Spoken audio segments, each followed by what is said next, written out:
TR solution online YouTube চ্যানেলে তোমাদের সকলকে স্বাগত। আজকে আমি আলোচনা করব আরআরবি এনটিপিসি পরীক্ষায় আসা বিগত বছরের ম্যাথমেটিক্সের কিছু কোশ্চেন। তো এই কোশ্চেনগুলো 16 জানুয়ারি 2021-এ এসেছিল। তো আমাদের আজকের ফার্স্ট যে কোশ্চেন আছে কি একটু দেখে নেব। বলা হয়েছে একটি ট্রেন 5 ঘন্টায় 240 কিলোমিটার পার ঘন্টা বেগে একটি নির্দিষ্ট দূরত্ব অতিক্রম করে। যদি একটি ফ্লাইটকে 15 মিনিটের মধ্যে একই দূরত্ব অতিক্রম করতে হয় তবে সেটিকে কি পরিমাণ গতিতে যাত্রা করতে হবে। আমরা কিভাবে করব দেখো, এখানটায় আমরা দেখলাম যে 5 ঘন্টায় যাচ্ছে 240 কিলোমিটার, তাই তো 240 কিলোমিটার যাচ্ছে কি প্রতি ঘন্টায়। তাহলে 5 ঘন্টায় কতটা যাবে, তাহলে 5 ঘন্টায় কতটা সেটা আমরা বের করব কি করে, যে 5 ইন্টু 240, কারণ 240 কিলোমিটার পার ঘন্টা 1 ঘন্টায়, তাহলে 5 ঘন্টায় যাবে কত, 5 চব্বিশে 120, অর্থাৎ 1200 কিলোমিটার। তাহলে টোটাল দূরত্ব হচ্ছে 1200 কিলোমিটার। এবার এই দূরত্বটা তাকে 45 মিনিটের মধ্যে যেতে হবে। তাহলে 45 মিনিটের মধ্যে যদি যেতে হয়, এক কাজ করি আমরা, এই 45 মিনিটকে যদি একটু ঘন্টাতে কনভার্ট করি তাহলে কি হবে, ডিভাইডেড বাই 60 করতে হবে। তো 15 দিয়ে কাটলে 3, 15 দিয়ে কাটলে 4, তাহলে আমরা বলতে পারি 3/4 ঘন্টা। তাহলে এবার আমার দূরত্ব কতটা, দূরত্ব হচ্ছে 1200 কিলোমিটার। আর আমার গতিবেগটা এখন কি আছে, গতিবেগটা আছে তোমার বেরোবে, তাহলে সময় দিয়ে আমরা ভাগ করব, তাহলে 3/4। আমরা জানি স্পিড ইকুয়াল টু কি, ডিস্টেন্স বাই হলো টাইম। তাহলে আমরা স্পিডটা বের করছি, ডিস্টেন্স কত আমার, এই যে দূরত্ব, দূরত্ব হচ্ছে 1200 কিলোমিটার, আর এই যে এটা হচ্ছে আমাদের টাইম, তাই না। তাহলে এবার আমরা যদি একে ডিভাইডেড করি কত হবে, 1200 ইন্টু, আচ্ছা উপরে 4/3, তাহলে 3 দিয়ে কাটলে 340, তাহলে 340 400, তাই তো, 4×4 1600। তাহলে আমরা কি বলবো, 1600 কিলোমিটার পার আওয়ার। তাহলে 1600 কিলোমিটার পার আওয়ার গতিবেগে যদি যায় তাহলে কি ওই একই দূরত্ব সে অতিক্রম করতে পারবে 45 মিনিটের মধ্যে। আশা করি সবাই বুঝতে পেরেছো। আমাদের পরবর্তী যে কোশ্চেন দেখো কি বলা হয়েছে, একটি বহুভুজের অভ্যন্তরীণ কোণের সমষ্টি হচ্ছে 3240 ডিগ্রি। তাহলে ওই বহুভুজের কয়টি বাহু রয়েছে আমাকে বের করতে হবে। এবার দেখো এই যে বহুভুজের অভ্যন্তরীণ কোণের সমষ্টি, ওই সমষ্টির একটি সূত্র আছে কি, সমষ্টি ইকুয়াল টু আমরা লিখতে পারি n-2 ইন্টু 180 ডিগ্রি। তাহলে সমষ্টির সূত্রটা একটু খেয়াল রাখবে। এবার এখানে দেখো সমষ্টি তো বলে দিয়েছে, তাহলে আমরা এখানে বাহুর সংখ্যা বের করব। তাহলে এই যে সমষ্টির জায়গায় আমরা লিখে দিলাম 3240, তাই তো, n-2 আমরা লিখবো n-2 ইন্টু 180। এক কাজ করি আমরা, এখান থেকে দেখো এই 0 আর এই 0 যদি কেটে দেই, 18 দিয়ে যদি আমরা একে কাটি তাহলে কত হবে, 18 দিয়ে যদি কাটি, 18 কে 18, 18, 18, 18, 324, তাহলে কি দাঁড়ালো, n-2 ইকুয়াল টু দাঁড়ালো 18। তাহলে n ইকুয়াল টু কত হবে, এই 18, এই 2 আমরা যদি এই ডান পাশে নিয়ে আসি তাহলে কি হবে, মাইনাসটা প্লাস হয়ে যাবে। তাহলে 18 আর 2 হচ্ছে 20, আর এই n কি, n হচ্ছে বাহুর সংখ্যা। তাহলে এখানে আমাদের অপশন সি হয়ে যাবে সঠিক উত্তর। দেখো প্রত্যেকটা কিন্তু প্রিভিয়াস ইয়ারের কোশ্চেন, আর আমরা এখন প্রিভিয়াস ইয়ারের কোশ্চেনগুলো এইভাবে সলভ করব। এরপরে যে কোশ্চেনটি রয়েছে সিম্পলিফিকেশন, তাই তো। তাহলে দেখো আমরা জানি বদমাস, সিম্পলিফিকেশন করতে গেলে তোমাকে বদমাস রুল কিন্তু অ্যাপ্লাই করতে হবে। তাহলে বদমাস রুল অনুযায়ী যদি আমরা এই কোশ্চেনটিকে সলভ করি, কিভাবে করব, প্রথমে এই যে ব্র্যাকেট রয়েছে এই ব্র্যাকেটের কাজটা আমাকে করতে হবে। তাহলে আমি এই জায়গাটা চলো একটু লিখি, 180 ডিভাইডেড বাই 20, ওকে, এরপরে ব্র্যাকেট রয়েছে। আচ্ছা 15 থেকে যদি আমি 6 মাইনাস করি তাহলে কত হবে, 15 থেকে করলে হবে 9 প্লাস, আর 18, 24 থেকে যদি 18 বাদ দিই তাহলে কত হবে, 6 হবে। তাহলে এবার আমরা কিসের কাজ করব, এখনো কিন্তু ব্র্যাকেটের মধ্যে রয়েছে, আমরা কিন্তু এই ভাগের কাজ আগে করতে পারবো না, আমরা কিন্তু এই ব্র্যাকেটের কাজটা আগে করব। তাহলে কি হবে দেখো, 180 ডিভাইডেড এই 20, তাহলে এর কাজটা আমাকে আগে করতে হবে। যে 915 দেখো, এই যে 15, তাহলে 20 ইন্টু 15 যদি আমরা করি এটা কত পাবো? 15 20 180। তো সরি, 15 20 হচ্ছে 300, তাহলে আমরা এখানটায় লিখতে পারি 180 ডিভাইডেড বাই হচ্ছে 300, যেহেতু ভাগ আছে আমি একবারে করে দিলাম। তাহলে এই শূন্য কাটলাম, 3 দিয়ে কাটলে 3, আচ্ছা 3 নয়, তুমি 2 দিয়ে কাটো, 2 দিয়ে কাটলে 9 হবে, 2 দিয়ে কাটলে 15 হবে, তাই তো। আর যেহেতু অপশানে 9/15 রয়েছে, এই কারণে আমরা এটা কাটলাম। এটাকে আরেকবার কাটা যেত, 3 দিয়ে যদি আমি কাটতাম 3 হতো, 3 দিয়ে 5। তো যাই হোক, আমার অপশানে যেরকমটা রয়েছে আমাকে তো সেরকমটাই রাখতে হবে। তো আমি এখানটায় অপশান সি কিন্তু উত্তর করলাম। কেমন? আচ্ছা, দেখো, যদি কারো কোথাও কোনো ডাউট থাকে, কিছু ভুল মনে হয়, সেটা অবশ্যই তোমরা কমেন্ট সেকশনে জানাবে। এবারের যে কোশ্চেনটি রয়েছে বীজগণিত থেকে, যদি x square plus 1 equal to 2x হয়, তাহলে এক্স মাইনাস 1/x এর মান কত বের করতে হবে। এই কোশ্চেনটা আমরা লং ওয়েতে করতেই পারি, অনেকটা সময় লাগবে। কিভাবে করব সেটা একটু বলে রাখি। আমি এক্স স্কোয়ার, এই 2xটাকে যদি আমি লেফট সাইডে নিয়ে আসি, তাহলে কি হবে? -2x plus 1 equal to 0। এবার এটাকে আমরা মিডিল টার্ম করব। মিডিল টার্ম করলে কি হবে? এক্স এর দুটো ভ্যালু আসবে, এক্স এর দুটো ভ্যালু আসবে, তারপরে আমাকে অঙ্কটা করতে হবে। তো আমি এই ধরনের অঙ্কের ক্ষেত্রে এটা বলে থাকি যে এখানে যেটা দেওয়া আছে x square plus 1 equal to 2x বলে দিয়েছে, তাহলে তুমি এক্স এর এমন একটা মান ধরো, এক্স এর এমন একটা মান ধরো যাতে এটা ইকুয়েশনটা স্যাটিসফাই হয়। তাহলে এক্স এর ভ্যালুটা যদি 1 ধরো, তাহলে দেখো 1 square plus 1 equal to 2 into 1, ultimately কি দাঁড়ালো? দেখো, বোথ সাইড আমার ইকুয়াল, এটাও 2 এটাও 2, তাহলে আমি এক্স এর ভ্যালুটা 1 বলতেই পারি। তো এই এক্স এর ভ্যালু যদি 1 হয়, এটা 1 লিখলাম, -1/1, তাহলে দেখো 1 থেকে 1 বাদ দিলে 0 হয়। ওরা তো এর মান চেয়েছে, তাহলে আমি এখান থেকে অপশন সি উত্তর করলাম। তাহলে বীজগণিতের ক্ষেত্রে যদি কেউ সূত্র মুখস্থ মানে মনে রাখতে না পারো, একটু চেষ্টা করবে ধরে করার এরকম। ওকে, চলো নেক্সট কোশ্চেন আমরা দেখি। সেই ক্ষুদ্রতম সংখ্যা কোনটি যেটির সাথে 25 যোগ করলে তা সম্পূর্ণরূপে 25, 36, 40 দ্বারা বিভাজ্য হবে? তাহলে এই চারটে অপশনের মধ্যে কোনো না কোনো সংখ্যা উত্তর হবে, এটা কনফার্ম। আমি প্রত্যেকটা সংখ্যার সাথে 25 আগে যোগ করে দেই। 25 যোগ করে দেওয়ার পর আমরা দেখব ওই যে তিনটে সংখ্যা দিয়েছে, তো আমরা কোন অপশনকে সম্পূর্ণরূপে ভাগ করতে পারি। এটা কত হবে? 3750, এটা হবে 1800, আচ্ছা এটা কত হবে? 2250, এটা হবে শুধু 50। এবার আমরা দেখব। এখন বিষয় হচ্ছে আমি এই 36 দিয়ে একটু চেক করি। 36 দ্বারা ভাগের নিয়ম কি? যেই সংখ্যাকে তুমি 4 দ্বারা এবং 9 দ্বারা ভাগ করতে পারবে সেই সংখ্যায় তো 36 দ্বারা ভাগ যাবে।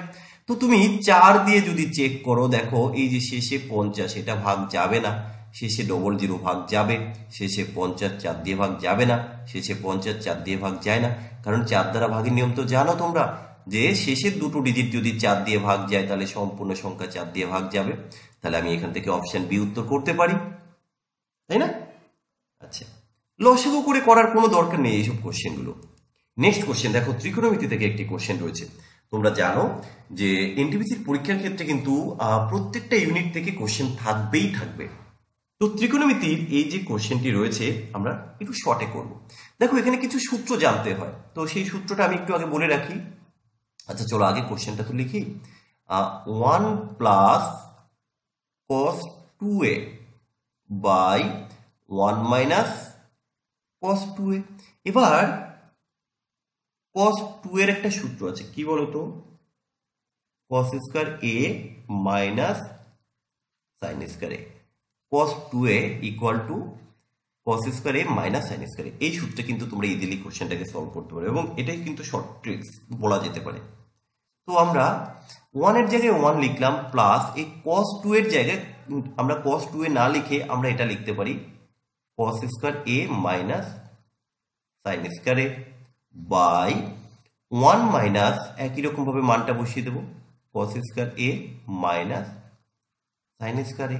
এবার একটা জিনিস লক্ষ্য করো, তোমরা আরো একটা সূত্র জানো, কি বলতো? 1 minus sin square a equal to হচ্ছে cos স্কয়ার a। তাহলে এই জায়গা থেকে আমি যদি এটাকে একটু ধরে নিই, এই 1 আর এই যে মাইনাস sin স্কয়ার a, তাহলে এটার জায়গায় আমি কি একবারে কস স্কোয়ারে লিখতে পারি, তাহলে এটার জন্য একবার কস স্কোয়ার আর এই একটা কস স্কোয়ার, তাহলে কয়টা পেলাম আমরা, দুটো। তাহলে এখানটা লিখে দিচ্ছি একবার 2 cos স্কোয়ার a বাই, একই রকম ভাবে এইটা আর এটা, তাহলে কি হবে cos স্কোয়ার, তাই তো। আচ্ছা না, এখানটা আমরা মাইনাস একটা ধরে করি তাহলে সুবিধা হবে। দেখো এখানটা আমরা ঠিক করলাম তো, 1 ও এখানে এটা তো মাইনাস হবে, দেখো কারণ এটাকে আমরা ব্র্যাকেটে রাখি, এই যে মাইনাস, কারণ প্লাসের ক্ষেত্রে তো সমস্যা নেই, তাই না, প্লাসের ক্ষেত্রে তো সমস্যা নেই। আর এটা তো আমাদের মেইনলি এই যে মাইনাস, তাহলে এই মাইনাসে এটা কিন্তু আলটিমেটলি যখন আমি ব্র্যাকেটটা তুলে দেবো ভাই, একটা লাইনে আমি শর্টে করছি, স্টেপ জাম্প করলাম, তাহলে এই যে ব্র্যাকেট তুলবে যখন, তাহলে এটা তো মাইনাস কস স্কোয়ার এ হবে, আর এটা তখন প্লাস হয়ে যাবে, এটা প্লাস হয়ে যাবে। এবার দেখো তুমি জানো যে 1 minus sine square equal to যদি কস স্কোয়ার এ হয়, আবার এটাও কিন্তু তোমাকে জানতে হবে 1 minus cos square A equal to হচ্ছে সাইন স্কোয়ারে, এটাও আমরা জানি। তাহলে এই 1 আর এই সাইন, 1 আর সাইন সরি 1 আর এই কস, এটা মিলে হবে একটা সাইন স্কোয়ারে, আর এই একটা সাইন স্কোয়ারে, তাহলে আমি দুটো সাইন স্কোয়ারে পেলাম। এবার দেখো এই 2 2 কেটে গেল, তাহলে আমরা এখানে লিখতে পারি, কি লিখতে পারি, দেখো রুটের মধ্যে কস বাই সাইন, তাহলে cos by sine, sine by cos তো ট্যান হয়, তাহলে আর কস বাই সাইন তো কট হয়, তাহলে আমি এখানটায় কট স্কোয়ার এ লিখলাম। রুটের বাইরে যখন বেরোবে তাহলে সেটা কি হবে, কট এ হয়ে যাবে, কট এ।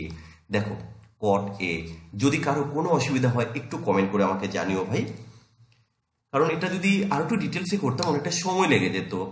নেক্সট কোশ্চেন আমাদের, এক ব্যক্তি 10 মিনিটে 500 মিটার দীর্ঘ একটি রাস্তাকে অতিক্রম করে, কিলোমিটার প্রতি ঘন্টায় ব্যক্তির গতিবেগ কত, মানে ব্যক্তির গতিবেগটাই জানতে চেয়েছি, পরিষ্কার কথা।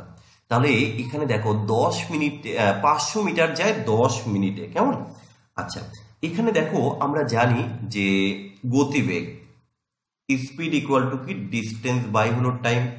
আচ্ছা তোমরা এটা জানো যে 1 ঘন্টা ইকুয়াল টু হচ্ছে 60 মিনিট।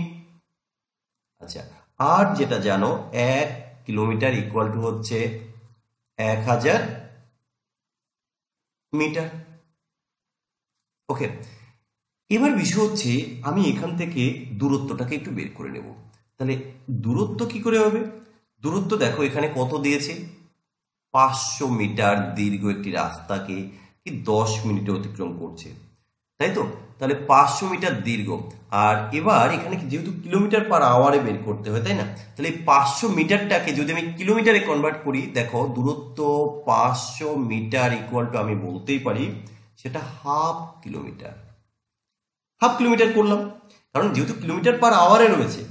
এবার দেখো এখানে এই যে 10 মিনিট সময় লাগে, তাই তো, টাইম 10 মিনিট, এই 10 মিনিটটাকে যদি আমি ঘন্টায় কনভার্ট করি তাহলে কি হবে, 1/6 হবে, এত আওয়ার। এবার এখানে কি চেয়েছে, প্রতি ঘন্টায় তার গতিবেগ কত, তাহলে এবার আমরা যেটা গতিবেগ বের করবো কি, এই হাফ ইন্টু, এটা একবারে যদি ডিভাইডেড করে উল্টে যাবে তাহলে কি হবে 6/1, তাই তো।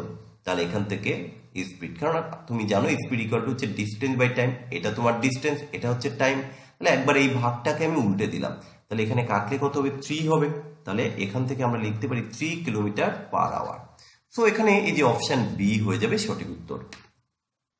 আচ্ছা নেক্সট কোশ্চেন দেখো, অশোক তার মাসিক আয়ের 10% ব্যয় করেন এবং প্রতি মাসে 5400 টাকা তিনি সঞ্চয় করেন, তাহলে তার মাসিক আয় কত, তাহলে 10% মাত্র তিনি ব্যয় করেন এবং প্রতি মাসে তিনি 5400 টাকা সঞ্চয় করেন, তাহলে 10% তিনি ব্যয় করেন, তার মাসিক যে আয় 10% ব্যয় করেন, তার মানে তিনি সঞ্চয় করেন কত, 90%, 10% তো খরচ করে 90%, তাহলে তিনি সঞ্চয় করেন, 10% ব্যয় করে, তাহলে 90% সঞ্চয় করে, কিন্তু উনি চেয়েছেন তার আয় কত, আয় তো 100%, তাহলে দেখো এই 10 এই 10 কেটে দিই, তাহলে 9 ইকুয়াল টু 5400, তাহলে কত গুণ করেছো, 9 6, তাই তো 600, তুমি এই 10-এর সাথে যদি 600 গুণ করে দাও তাহলে কত আসবে 6000, তাহলে আমি বলতে পারি তার মাসিক আয় হচ্ছে 6000 টাকা।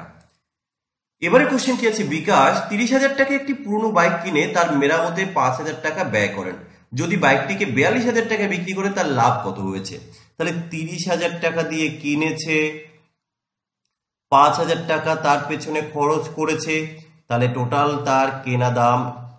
কেনা দাম হয়ে গেল 35,000 টাকা। আচ্ছা, বিক্রি করেছেন কত টাকা? 42,000 টাকা। তাহলে 35,000-এ কিনে 42,000-এ যদি তিনি বিক্রি করেন, তিনি কত টাকা প্রফিট করেছেন? তিনি প্রফিট করেছেন মাত্র 7,000 টাকা। কিন্তু এখানে যে প্রফিট পার্সেন্টেজ, দেখো লাভ বা লস সিপির উপরে হয়, তো এখানে সিপি হচ্ছে 35,000 টাকা। 35,000 টাকায় যদি 7% প্রফিট হয়, তাহলে 100 টাকা বা 100-র জন্য কত? তিনটে শূন্য কাটলাম, 7 দিয়ে 35-কে কাটলে 5, 5 দিয়ে কাটলে 20, তাহলে আমাদের এখানে 20% হয়ে যাবে। অপশন সি হচ্ছে সঠিক উত্তর। ওকে, তো কোশ্চেন নাম্বার 10 আমি তোমাদের জন্য রাখলাম HW। তোমরা এটাকে করে উত্তর দেওয়ার চেষ্টা করো, কমেন্ট সেকশনে দেখি কতজন সঠিক উত্তর করতে পারছো। আর এই ভিডিওর ডেসক্রিপশনে আমাদের হোয়াটসঅ্যাপ গ্রুপের লিঙ্ক দেওয়া। আমাদের ফার্স্ট যে কোশ্চেন রয়েছে, বলা হলো যদি A:B 3:4 হয় এবং B:C 5:7 হয়, তাহলে আমাকে বের করতে হবে A:C কত। আমি কি করব? লিখে নেব যে A:B কত না 3:4। আবার B:C দেওয়া আছে, তো B এর নিচে আমি B কে লিখবো, C লিখবো। তো এখানেও B এর নিচে আমি B এর ভ্যালুটা বসিয়ে দিলাম, 7 বসালাম। এবার আমরা এখান থেকে A B C বের করতে পারি। তো এখানে কি করবে, আমি সহজ উপায়টা বলে দিচ্ছি তোমাদের। অনেকে ডাইরেক্ট এভাবে স্টাইলে গুণ করতেই পারে, কোনো সমস্যা নেই, কিন্তু আমি আর একটু সহজভাবে একটু বোঝানোর চেষ্টা করি। দেখো এই জায়গাটা গ্যাপ রয়েছে, ঠিক একই রকম ভাবে এই জায়গাটা গ্যাপ রয়েছে। তো যে জায়গাটা গ্যাপ থাকবে সেখানে কি করবে, তার আগের সংখ্যাটি তুমি বসিয়ে দাও। এই যে 4 আর এই হলো 5। ওকে, এবার একটু সহজে করার জন্য চলো আগে টোটালটাই করে নিই। তো 3 5-এ 15, আচ্ছা 4 5-এ 20, 4 7-এ 28। আমরা নর্মালি টোটাল সংখ্যাগুলো গুণ করে দিলাম। কিন্তু এখানে তো তোমার কাছে A:C চেয়েছে, তাই না? তাহলে A কত 15 আর C কত 28। তাহলে তোমার কোথায় আছে অপশন? দেখো অপশন এ তে রয়েছে। আশা করি তোমরা বুঝতে পেরেছো। যদি কারো কোনো রকম কোনো সমস্যা হয় সেটা অবশ্যই কমেন্ট করে জানাবে, কেমন? পরবর্তী কোশ্চেন, যদি √15 = 3.88 হয়, তাহলে √5/3 এর ভ্যালু কত? আমরা কি করে করব? দেখো, আমরা সবার প্রথমে এই যে √5/3 রয়েছে আর ভ্যালুটা দেওয়া আছে √15 এর, তো আমরা একটা কাজ করি, আমরা এই উপরে 3 দিয়ে গুণ করি, নিচেও 3 দিয়ে গুণ করি। তাহলে ব্যাপারটা কেমন হবে বলো তো? আমি যদি টোটালটা কিন্তু রুট, এই টোটালটাই রুট, তাহলে এখানে দেখো দুটো রুটের মধ্যে থাকলে তুমি জানো রুটের বাইরে যখন চলে আসে তখন সেখানে তুমি কি লিখবে? 3 লিখবে। আর উপরে কি লিখবে? 3 5-এ 15, এই যে √15 লিখবে।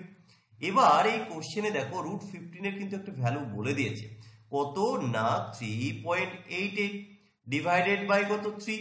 এবার তোমাকে উত্তর করতে হবে। দেখো তুমি এখানে উত্তর দেখেই করতে পারবে, আর ক্যালকুলেশন করার দরকার নেই। আরে 3 দিয়ে যখন 3.88 কে ভাগ করবে, প্রথমে তো একবার যাবে কনফার্ম, তারপরে কি হবে সেটা পরে। তো এখানে প্রথমে 1 দিয়ে রয়েছে, কোথায় সেটা দেখো, নেই, এই যে 1 দিয়ে শুরু, পরে আরেকটু দেখবে। তাহলে দেখো পয়েন্ট বসালাম, তাহলে 3 এখানে কত আছে? 8 আছে, 3 2 6, তাহলে 2 দেখো। তাহলে আর আমি সময় নষ্ট করব না, আমরা কিন্তু উত্তর পেয়ে গেছি। ঠিক আছে, তুমি এবার ভাগ করো, দেখো 3 বারবার রিপিট আসবে, এই কারণে তার মাথায় পৌনঃপুনিক বা আমরা বার ব্যবহার করি। আশা রাখি বুঝতে পেরেছো। নেক্সট কোশ্চেন আমাদের কি আছে দেখো, sin A = যদি হাফ হয় এবং cos B = যদি হাফ হয়, তাহলে A + B এর ভ্যালু কত বের করতে হবে। তো এখানে দেখো আমি প্রথমে যেটা করব, sin A = এই যে হাফ, হাফ না লিখে sin কত ডিগ্রির মান হাফ বলো তো? sin 30 ডিগ্রির মান হাফ।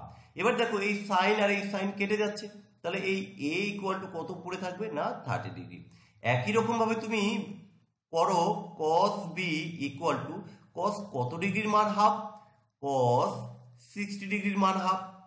তাহলে এই cos আর এই cos কেটে গেল, তো এখানে B = থাকলো 60 ডিগ্রি।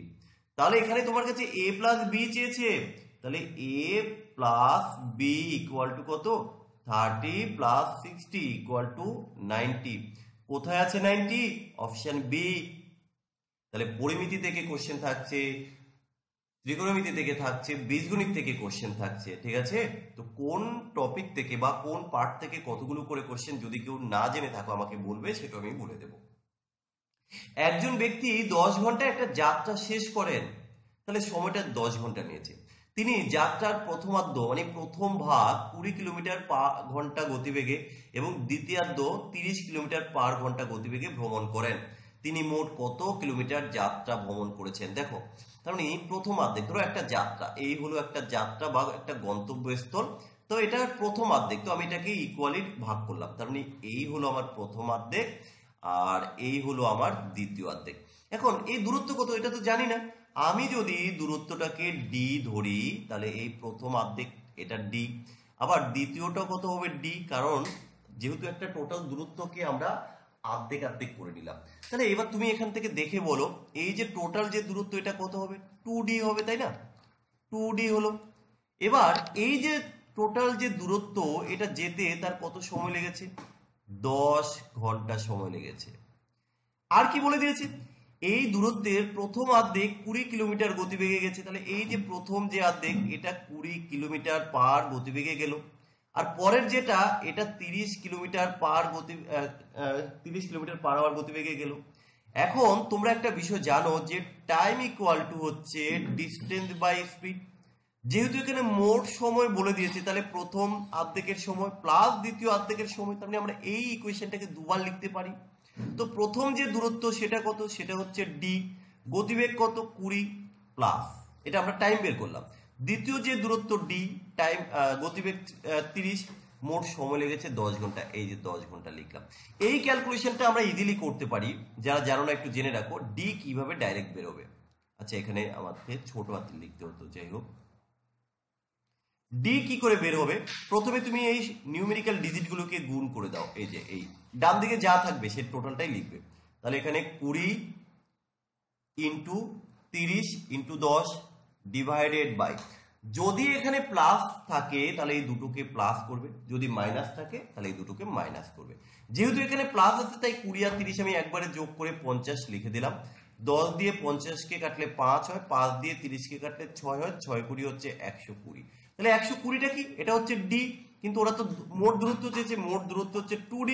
অতএব আমি লিখতে পারি 2D ইকুয়াল টু কত? 120 ইন্টু 2 ইকুয়াল টু 240। তো এখানে আমার 240 হবে। আশা করি প্রত্যেকে বুঝতে পেরেছো। নেক্সট কোশ্চেন দেখো, 5 অঙ্কের বৃহত্তম সংখ্যাটি নির্ণয় করো যা কিনা 6, 8, 12, 15 এবং 20 দ্বারা বিভাজ্য। তো আমি এখানে লং ওয়েতে যাব না, আমি ডিভিজিবিলিটি রুলটা এখানে অ্যাপ্লাই করব, বিভাজ্যতার নিয়ম অ্যাপ্লাই করে আমি করব। তার মানে ব্যাপারটা হচ্ছে যাকে 6 দ্বারা, 8 দ্বারা, 12 দ্বারা, তো আমি এখান থেকে না 12কে নিয়ে নিলাম, আমি 12 দিয়ে চেক করব। তো 12 দ্বারা ভাগের নিয়ম কি? যেই সংখ্যাকে তুমি 3 এবং 4 দিয়ে ভাগ করতে পারবে সেই সংখ্যাই কিন্তু 12 দিয়ে ভাগ যায়। তো প্রথমে তুমি 3 দিয়ে চেক করো। 3 দিয়ে ভাগের নিয়মে জানো সমস্ত ডিজিটের যোগফল যদি 3 দিয়ে ভাগ যায় তাহলে টোটাল সংখ্যাটা 3 দিয়ে ভাগ যাবে। তো আমরা এই 999 3 দিয়ে ভাগ যাবে, বাট 80 যাবে না। 999 3 দিয়ে ভাগ যাবে, বাট 20 3 দিয়ে ভাগ যাবে না।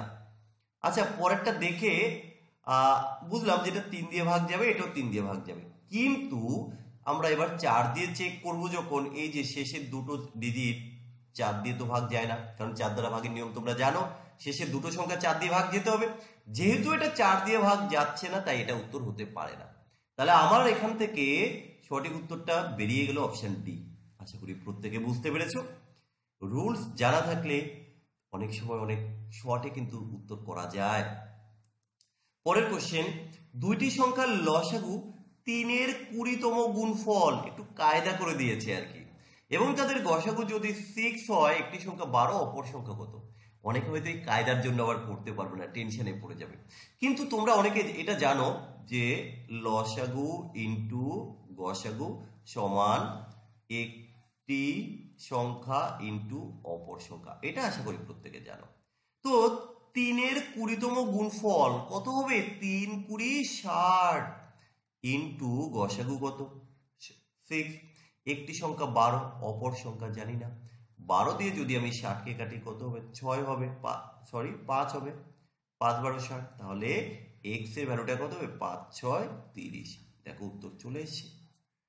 নেক্সট কোশ্চেন আমরা দেখে নেব, প্রফিট অ্যান্ড লস থেকে 3টি কলা 2 টাকা দরে কেনা হয় এবং 2টি 3 টাকা দরে বিক্রি করা হয়। তাহলে আমি লিখবো যে প্রথমে 3টি, তাই তো, এখানটা আমরা লিখলাম পরিমাণ তোমাদের বোঝার সুবিধার্থে এবং সূত্র বাদ দিয়ে করার জন্য আমি একটু ডিটেলসে দেখাচ্ছি। দাম হচ্ছে 2 টাকা, এটা কি কেনা দাম। এবার বিক্রি করেছে মানে এসপি, কিভাবে বিক্রি করেছে, দুটো বিক্রি করেছে 3 টাকা। তোমরা কখনো এই ধরনের কোশ্চেনের ক্ষেত্রে অনেকে কোনাকুনি গুণ করে, দেখো আমিও করতে পারি যে এইভাবে আমরা গুণ করব, এটা আমরা গুণ করব, তাহলে দেখো 2 দুগুণী 4 টাকা হয়, ঠিক আছে। আর এখানে এইভাবে লিখবে যে 2 দুগুণী 4 আর এই 3 তিরিকে 9, তখন তারপরে সে বলবে যে স্যার 3 টাকা কেনা। এখন বিষয় হচ্ছে তুমি গুণটা কিভাবে করবে, কেন আমি 3 তিরিকে 9, আমি তো 9 উপরে লিখতে পারতাম। তো ভাই এইভাবে করলে না একটু ভুল হওয়ার সম্ভাবনা থাকে। তুমি যা হয়তো কেউ ধরতে পারবে সূত্র মুখস্থ করে যাচ্ছে যখন, তো 4 টাকার কেনা 9 টাকা বিক্রি, কিন্তু এই বিষয়টাকে আমি একটু অন্যভাবে বোঝাতে চাই। কিরকম ভাই, কোনাকুনি গুণ করার দরকার নেই, তুমি একটার দাম কত এটাও বের করবে না, সেটাও কিন্তু সময় লাগবে। তুমি এই পরিমাণটাকে সমান করে দাও, এখানে 3টে আছে তাহলে এখানে 2টো আছে, তাহলে এখানে তুমি 2 গুণ করে দাও, এখানে তুমি 3 গুণ করো, দেখো 3 দুগুণী 6টা, 3 দুগুণী 6টা, পরিমাণটা সমান করো। এখানেও তুমি 2 গুণ করো, এখানেও তুমি 3 গুণ করো, তাহলে এবার দেখো তোমার এখানে বেরিয়ে যাবে 2 দুগুণী 4 আর 3 তিরিকে 9, কোনো টেনশন নেই। তাহলে এই যে কেনা দাম তোমার 4 টাকা আর বিক্রয় দাম হচ্ছে 9 টাকা, তুমি এখানে কত টাকা লাভ করেছো, 5 টাকা লাভ করেছো। কত টাকার জন্য, এই যে 4 টাকার জন্য, লাভ লস ক্রয় মূল্যের উপর হয়, তো এই 4 টাকায় 5 টাকা, তাহলে শতকরা কত, তাহলে 4 দিয়ে কাটলে 4 25-এ 100, তো 5 25-এ 125, তো আমার এখানে 125, অপশন ডি হয়ে যাবে সঠিক উত্তর। আশা করি প্রত্যেকে বুঝতে পেরেছো। আচ্ছা নেক্সট কোশ্চেন দেখো, খুব ইন্টারেস্টিং একটা বিষয়, প্রফিট অ্যান্ড লস থেকে দুটো কোশ্চেন এসছে, দুটো কোশ্চেনই সেম টাইপের কোশ্চেন, জাস্ট নিউমেরিক্যাল ডিজিটগুলো আলাদা। তো আমি চাইবো তোমরা এই কোশ্চেনের উত্তর কি হবে আর নিজেরা করে একটু কমেন্ট করে জানানোর চেষ্টা করো অ্যাটলিস্ট। কেউ চুপচাপ থেকো না, যদি মনে হয় আরআরবি এনটিপিসি পরীক্ষা ভালো করে দেব বা আমি কোয়ালিফাই করতে চাই, তো যেভাবে বলছি একটু করো না, দেখো না তুমি এটা পারো কিনা। চলো দেখি পরের কোশ্চেন কি আছে। 96,961 এর 9-এর স্থানীয় মানের সমষ্টি কত, তার মানে কি 9-এর প্লেস ভ্যালুর সমষ্টি। প্লেস ভ্যালু বের করার একটা নিয়ম দেখো, প্রথমে এই যে 9 তার প্লেস ভ্যালু লিখবো, তাহলে প্লেস ভ্যালু বের করতে গেলে প্রথমে যে সংখ্যাটি থাকবে সেই সংখ্যাটি লিখতে হয় 9, তার ডান দিকে যতগুলো সংখ্যা আছে ততগুলো জিরো বসাতে হবে, তাহলে ডান দিকে তো 4টে জিরো সংখ্যা, তো তুমি 4টে জিরো বসিয়ে দাও। আরো একটা 9 আছে, তাহলে সেই 9 লিখবো এবং তার ডান দিকে দুটো সংখ্যা আছে তাই দুটো জিরো, অর্থাৎ 900 লিখবো, তো আমি এই যে 900 লিখে দিলাম। চলো এবার যোগ করি, 00909, তা উত্তর চলে এসছে 90,900, অপশন সি হবে এখানে আমার সঠিক উত্তর।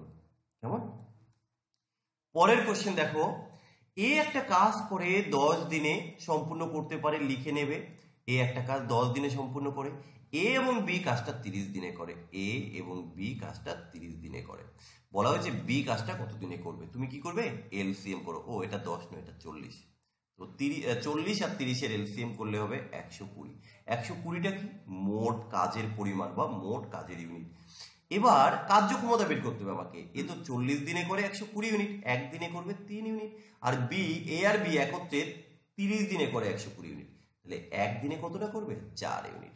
এবার আমরা যদি এটাকে মাইনাস করি তাহলে কি পাবো, এখানে মাইনাস করলে পাবো আমরা বি এর কার্যক্ষমতা, তা বি এর কার্যক্ষমতা কত হবে, বি এর কার্যক্ষমতা হবে 1 ইউনিট, 1 ইউনিট, তাই তো। তাহলে বি এর কত সময় লাগবে, টোটাল হচ্ছে 120 কাজ 1 ইউনিট করে যদি করে তাহলে 120 দিন সময় লাগবে, এই যে অপশন সি হয়ে যাবে সঠিক উত্তর। তো সেই সাথে একটা ইনফরমেশন একটু জানিয়ে রাখি, এই ভিডিওর ডেসক্রিপশনে আমাদের একটি হোয়াটসঅ্যাপ গ্রুপ ক্রিয়েট করা হয়েছে, তো সেই হোয়াটসঅ্যাপ গ্রুপের লিঙ্ক দেওয়া আছে, তোমরা সেই হোয়াটসঅ্যাপ গ্রুপে যুক্ত হতে পারো রেলওয়ে পরীক্ষার যাবতীয় সমস্ত ইনফরমেশন পাওয়ার জন্য। আর আমাদের যে অ্যান্ড্রয়েড অ্যাপ্লিকেশন যে কোশ্চেনটি রয়েছে দেখো কি বলা হয়েছে, যদি x/y = 3:4 হয় তাহলে আমাকে বের করতে হবে 4x + 3y = 4y - 4x এর ভ্যালু কত। তো এখানে কি করব, এই x এর ভ্যালুটাকে আমি 3 ধরলাম আর y এর ভ্যালুটাকে আমি 4 ধরলাম, তাহলে এই জায়গাটায় শুধুমাত্র আমি মানটা বসিয়ে দেবো। তাহলে x এর ভ্যালু কত ধরলাম, আমি 3 ধরলাম, তাহলে এই জায়গাটা আমি লিখতে পারি 4 × 3, আচ্ছা প্লাস y এর ভ্যালু তো 4, তাহলে আমি এখানটা লিখতে পারি 3 × 4, ওকে। এবার কি করব, ইস টু, এখানে 4y আছে, y এর ভ্যালু তো 4 ধরেছি, তো আমি 4 ইন্টু 4 করলাম। আচ্ছা, মাইনাস 4, এক্স এর মান কত, 3, তো আমি এখানটায় 3 বসিয়ে দিলাম। এবার চলো একটু গুণ করে, 3 4 12 আর 3 4 12, তাহলে 12 প্লাস 12 কত হয়, 24। আচ্ছা, 4 4 16, তার থেকে যদি আমরা 3 4 12 মাইনাস করি তাহলে কত থাকবে, 4 থাকবে। এবার আমরা এখান থেকে রেশিওটা বের করব। যদি 4 দিয়ে কাটি তাহলে কত হবে, 6 হবে, 4 দিয়ে কাটলে 1 হবে। তাহলে আমার উত্তর কিন্তু চলে এসছে, কি না, অপশন ডি হবে আমার এই কোশ্চেনের সঠিক উত্তর। আশা করি প্রত্যেকে বুঝতে পেরেছো। আচ্ছা, নেক্সট কোশ্চেন কি বলা হয়েছে দেখো, একটি গাড়ির মূল্য প্রতি বছর 20% করে হ্রাস পায়। যদি 2 বছর পর গাড়িটির মূল্য 4,80,000 টাকা হয় তাহলে গাড়িটির আসল দাম কত হবে? খুব সুন্দর একটা কোশ্চেন, দেখো কিভাবে করব আমরা। তাহলে প্রতি বছর 20% করে হ্রাস পাচ্ছে, তাই না? তার মানে ব্যাপারটা হচ্ছে এরকম যে এই 20% কে আমি লিখতে পারি, কি লিখতে পারি, 20/100, কাটলে কি হবে, 1/5। তাহলে প্রথমে যদি তোমার দাম থাকে 5 টাকা, সেটা এখন কমে গিয়ে দাম হবে 4 টাকা। একই রকম ভাবে দ্বিতীয় বছরও সেই 5 টাকা থেকে দামটা 4 টাকা হয়ে যাবে। তো আমরা এবার দেখে নেব এখানে 2 বছরের শেষে দামটা কি হয়। তাহলে প্রথমে যদি দাম হয় 5 5 25 টাকা, সেই দামটা এখন হয়ে যাবে 4 4 16 টাকা। ওকে, এবার এখানে কি বলা হয়েছে, 2 বছর পর গাড়িটির দাম মূল্য বলে দিচ্ছে। তার মানে 2 বছর পর, এই যে এটা তো আমার পরেরটা, তাই না, কমে যাওয়ার পরে, তাহলে এই যে মূল্য বা ভ্যালু, এটা কত, 4,80,000। তাহলে এবার আমাকে বের করতে হবে আসল দাম। আসল দাম তো এই 25 ইউনিট, তাহলে এখানে আমি 25 এর সাথে গুণ করব কত, এখানে দেখি কত গুণ করেছি, 16। তাহলে এখানে আমি যদি 3 করি, 3 16 48, আর এই হলো 0 30, আরো এখানে 3টে শূন্য থাকবে। তাহলে এখানে আমি 30,000 দিয়ে যদি গুণ করে দেই আমার উত্তর চলে আসবে। তাহলে 3 25 কত, 75। দেখো এবার বাকি শূন্য না লিখলেও কিন্তু আমি উত্তর বের করে দিতে পারবো। কিভাবে, শুরুতে 75 তো থাকবে, এখানে দেখো 75 নেই, এখানে 75 নেই, এখানে শুরুতে 75 আছে। এবার বাকি শূন্যগুলো তুমি বসিয়ে দাও, এটা দরকার নেই, তোমার মেন উত্তর করাটাই তো মেন, তাই না? তাহলে অপশন ডি হবে আমার এই কোশ্চেনের সঠিক উত্তর। তো আমরা পরের কোশ্চেনে যাচ্ছি, তার আগে আরেকটা বিষয়, যারা এর আগের ক্লাসগুলো দেখোনি তারা অবশ্যই এই পরীক্ষা দিতে যাওয়ার আগে কিন্তু আমার এই সিরিজটাকে দেখে নেবে ভাই, রেগুলার। কেমন, আমি বিগত বছরের কোশ্চেনগুলো কেন করাচ্ছি তোমরা দেখে বুঝতে পারবে, অনেক কোশ্চেন রিপিট হয় এবং কোশ্চেনের প্যাটার্ন যে কিরকম কোশ্চেনগুলো আসে, এই বিষয়গুলো ভালো বুঝতে পারবে। তবে হ্যাঁ, নিয়মিত ক্লাস পেতে গেলে তোমাদেরও কিছু করতে হবে, ক্লাসগুলো শেয়ার করবে। যদি আমি দেখি আমার এই ক্লাসের খুব একটা ভিউ আসছে না, তার মানে তোমরা দেখছো না, তোমাদের প্রয়োজন নেই, তাহলে আমি কিন্তু আর রেগুলার আপলোড করব না, এইটুকু ভাই কন্ডিশন। ওকে, কি বলা হয়েছে দেখো, যখন একটি সংখ্যা n কে 5 দিয়ে ভাগ করা হয় তখন ভাগশেষ থাকে 2। তবে লিখবো যখন n কে 5 দিয়ে ভাগ করা হয় তাহলে অবশিষ্ট 2 থাকে। তাহলে n কত, দেখো আমি যদি মিনিমামটা ধরে নেই তাহলে মিনিমাম একবার তো ভাগ যাবে। তাহলে এই n কত, 5 কে 5, তার সাথে যদি আমি 2 যোগ করে দেই তাহলে কত হবে, 5 আর 2 7। তাহলে আমি কিন্তু এই যে n পেয়ে গেলাম 7। যারা এটা বুঝতে পারোনি তাদেরকে আরো একটা বেসিক জিনিস একটু দেখিয়ে দেই ভাই। আমরা জানি, কি জানি বলতো, ভাজ্য ইকুয়াল টু কি, ভাজক ইনটু ভাগফল, প্লাস হচ্ছে কি ভাগশেষ, প্লাস হচ্ছে ভাগশেষ। এটা একটু খেয়াল রাখতে হবে, কেমন? তাহলে আমরা n কিন্তু পেয়ে গেছি। এবার বলা হয়েছে n স্কোয়ার কে যখন 5 দিয়ে ভাগ করব তখন কত অবশিষ্ট থাকবে। আচ্ছা, n স্কোয়ার, n যদি 7 হয় তাহলে n স্কোয়ার কত, তুমি বলবে স্যার n স্কোয়ার 49।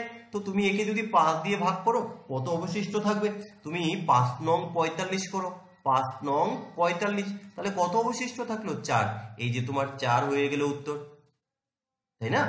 পরের কোশ্চেন কি আছে, ত্রিকোণমিতি থেকে একটি কোশ্চেন দেখো, দেওয়া হয়েছে √3 tan 2 theta minus 3 equal to যদি 0 হয় তাহলে আমাকে বের করতে হবে থিটার মান কত। তাহলে আমি এখানটা একটু লিখে নেব, √3 tan 2 থিটা মাইনাস হচ্ছে 3 ইকুয়াল টু 0। আচ্ছা, এখান থেকে আমি একটা কাজ করি, √3 এই tan 2 থিটা ইকুয়াল টু, আমি যদি এই 3টাকে ডান পাশে নিয়ে আসি তাহলে আমি লিখতে পারি শুধু 3। এবার এখান থেকে যদি আমি tan 2 থিটা বের করি তাহলে কি হবে 3/√3 আমি লিখতে পারি। এবার এখানে একটা কাজ করো, তুমি উপর নিচে না √3 দিয়ে গুণ করে দাও, √3 দিয়ে গুণ করো, তাহলে কি হবে নিচে থাকবে √3 গুণ করলে শুধু 3 আর উপরে থাকছে 3√3। এবার তুমি এই 3 কেটে দাও, তাহলে এখানে পড়ে থাকছে শুধুমাত্র √3। এবার কি করব, এবার আমি লিখবো এই tan 2 থিটা ইকুয়াল টু, আচ্ছা বলো তো tan কত ডিগ্রির মান √3? তুমি বলবে স্যার tan 60 এর মান √3, এই যে tan 60 এর মান। এবার দেখো এই tan আর এই tan কেটে দিলাম, তাহলে এখানে কি পড়ে থাকলো 2 থিটা ইকুয়াল টু হচ্ছে 60 ডিগ্রি, এখানে থিটার মান চেয়েছে তাহলে থিটা ইকুয়াল টু দেখো 30 ডিগ্রি চলে এসে, তাহলে আমার উত্তর কি হবে এই যে 30 ডিগ্রি। ওকে, যদি ভাই কারো কোনো প্রবলেম থাকে তোমরা কমেন্ট করে জানিও, ভালো লাগলো একটু জানাও না, কি আছে একটা লাইক একটা কমেন্ট শেয়ার এই তো করবে। দেখো পরের কোশ্চেন কি আছে, একটি পরীক্ষায় একজন শিক্ষার্থী 65% নাম্বার পেয়েছেন কিন্তু যোগ্যতা অর্জনের থেকে 20 নাম্বার কম পেয়েছেন। যোগ্যতা অর্জন বলতে 5 নম্বরের থেকে 20 নাম্বার কম পেয়েছেন। Okay fine. অন্য একজন শিক্ষার্থী 80% পেয়েছেন কিন্তু নম্বরের চেয়ে 10 নম্বর বেশি পেয়েছেন, তাহলে পরীক্ষার মোট নম্বর কত? দেখো কিভাবে আমরা বের করব। একজন 65% নম্বর পেয়েছেন কিন্তু তিনি 20 নম্বর কম পেয়েছেন, তাহলে এই 20 নম্বর যদি তিনি পেতেন তাহলে কিন্তু তিনি পাশ করে যেতেন। আবার আরেকটা কন্ডিশনে বলা হয়েছে আরেকজন ক্যান্ডিডেট 80% নাম্বার পেয়েছেন কিন্তু 5 নম্বরের থেকে 10 নম্বর বেশি পেয়ে গেছেন, তাহলে এক কাজ করো মাইনাস করে দাও 10 নম্বর। এবার আমরা একটু ক্যালকুলেশনটা করে নিই। আমি যদি এই পার্সেন্টেজটাকে লেফট সাইডে নিয়ে আসি, এটা প্লাস হতে তাহলে এই সাইডে আসলে মাইনাস হয়ে যাবে, তাহলে 80 থেকে 65 মাইনাস করলে কত হবে 65 15, তাহলে আমি এই 15% ইকুয়াল টু এই 20 ডান পাশে যদি নিয়ে আসি তাহলে কত হবে 20 যদি এই পাশে নিয়ে আসি, ও আচ্ছা এটা তো মাইনাস হবে তাই না, কারণ 80 লেফট সাইডে চলে আসলে সাইনটা মাইনাস হয়ে যাচ্ছে, আর এটা এই 20 ডান পাশে নিয়ে গেলে -20, তাহলে এখানে -10 -20 -30, এই মাইনাস মাইনাস কেটে দিলাম। এবার 15% ইকুয়াল টু হচ্ছে 30, তুমি বলো তো 1% কত? তুমি বলো স্যার 1% তো 2। এবার দেখো পরীক্ষায় মোট নাম্বার তো আমরা 100 ধরি, সো 100% কত হবে 100% ইকুয়াল টু হবে 200। আমার উত্তর চলে এসছে, সো এখানে অপশন সি হয়ে যাবে সঠিক উত্তর। ওকে, আচ্ছা পরের কোশ্চেন দেখো কি বলা হয়েছে, রেশিও প্রফেশন থেকে একটি স্কুলে ছেলে এবং মেয়েদের সংখ্যার অনুপাত দিয়ে দিয়েছে কত 5:7। এবার কি বলা হলো, যদি সেই সেশনে আরো 8 জন ছেলে ভর্তি হয় তাহলে মেয়ে এবং ছেলেদের নতুন যে অনুপাত সেটা 1:1 হবে, তাহলে শুরুতে ছেলেদের এবং মেয়েদের সংখ্যার মধ্যে পার্থক্য কত ছিল আমাকে বের করতে হবে। দেখো এই জায়গাটা আমি একটু শর্টে করার চেষ্টা করি। যখন আরো 8 জন ছেলে ভর্তি হয় তখন তাদের যে অনুপাত সে অনুপাতটা কত হয়েছিল, দেখো প্রথমে ছিল একটি স্কুলে ছেলে মেয়ের অনুপাত ছিল 5:7, যখন আরো 8 জন ছেলে ভর্তি হয় তখন অনুপাতটা কি হয়ে গেছে 1:1, এই যে 1:1, তার মানে কি দুটো সমান হয়ে গেছে। তাহলে এই জায়গা থেকে কি আমি বলতে পারি না যে মেয়েদের সংখ্যা অপরিবর্তিত ছিল, তার মানে শুরুতে মেয়েদের সংখ্যাটা 7 ছিল, এটা তো বলা যায় কারণ মেয়ের সংখ্যা তো বাড়েনি, তাহলে শুরুতে মেয়ের সংখ্যা 7 ছিল। এবার আসি ছেলেদেরটা, তাই 8 জন ছেলে ভর্তির পরে ছেলে এবং মেয়েদের সংখ্যা সমান হয়ে গেছে, তাহলে আমি এখানটা এর থেকে ক্যালকুলেশন করে একটু বের করে নিই। এখানে কত ছিল দেখো 7, তাহলে এই 7 এর থেকে যদি আমি 5 মাইনাস করি তাহলে কত হবে 2, আর এই 2 এটাই তো হচ্ছে 8 জন ছেলে, 2 যদি হয় 8 জন ছেলে তাহলে তুমি এখান থেকে ইজিলি বের করে নিতে পারবে এই 2 ইউনিট ইকুয়াল টু যদি 8 জন ছেলে হয়, তাহলে এখানে কোশ্চেনটা কি চেয়েছে ছেলে এবং মেয়েদের মধ্যে পার্থক্য, এদের মধ্যে পার্থক্য কত, দেখো এদের পার্থক্য কিন্তু 2 ইউনিট, এদের পার্থক্য কিন্তু 2 ইউনিট, যে 2 ইউনিট আমি আগেই বের করে নিয়েছি 2 ইউনিট ইকুয়াল টু হচ্ছে 8, সো আমার উত্তর কিন্তু চলে এসেছে 8। দেখো আমি কিন্তু এখানে কোনো রকম x ধরে করলাম না। যদি এটা কারো বুঝতে প্রবলেম হয় তাদের জন্য আমি বিকল্প আরেকটি মেথড বলে দিচ্ছি। প্রথমে আমি যদি অনুপাতটাকে ধরে নিই, প্রথমে ছিল 5:7, আচ্ছা তার মানে আমি লিখলাম এই 5x বাই হচ্ছে 7x। ওকে, কি হয়েছে 8 জন ছেলে ভর্তি হয়েছে, এটা হচ্ছে তোমার ছেলে এটা হচ্ছে মেয়ে, রাইট, তাহলে এই 8 জন ছেলে ভর্তি হয়েছে মেয়ে কিন্তু ভর্তি হয়নি। এরপর যে অনুপাত সেটা হচ্ছে 1:1। তুমি এইটাকে ক্যালকুলেশন করো, করে তুমি এক্স বের করো।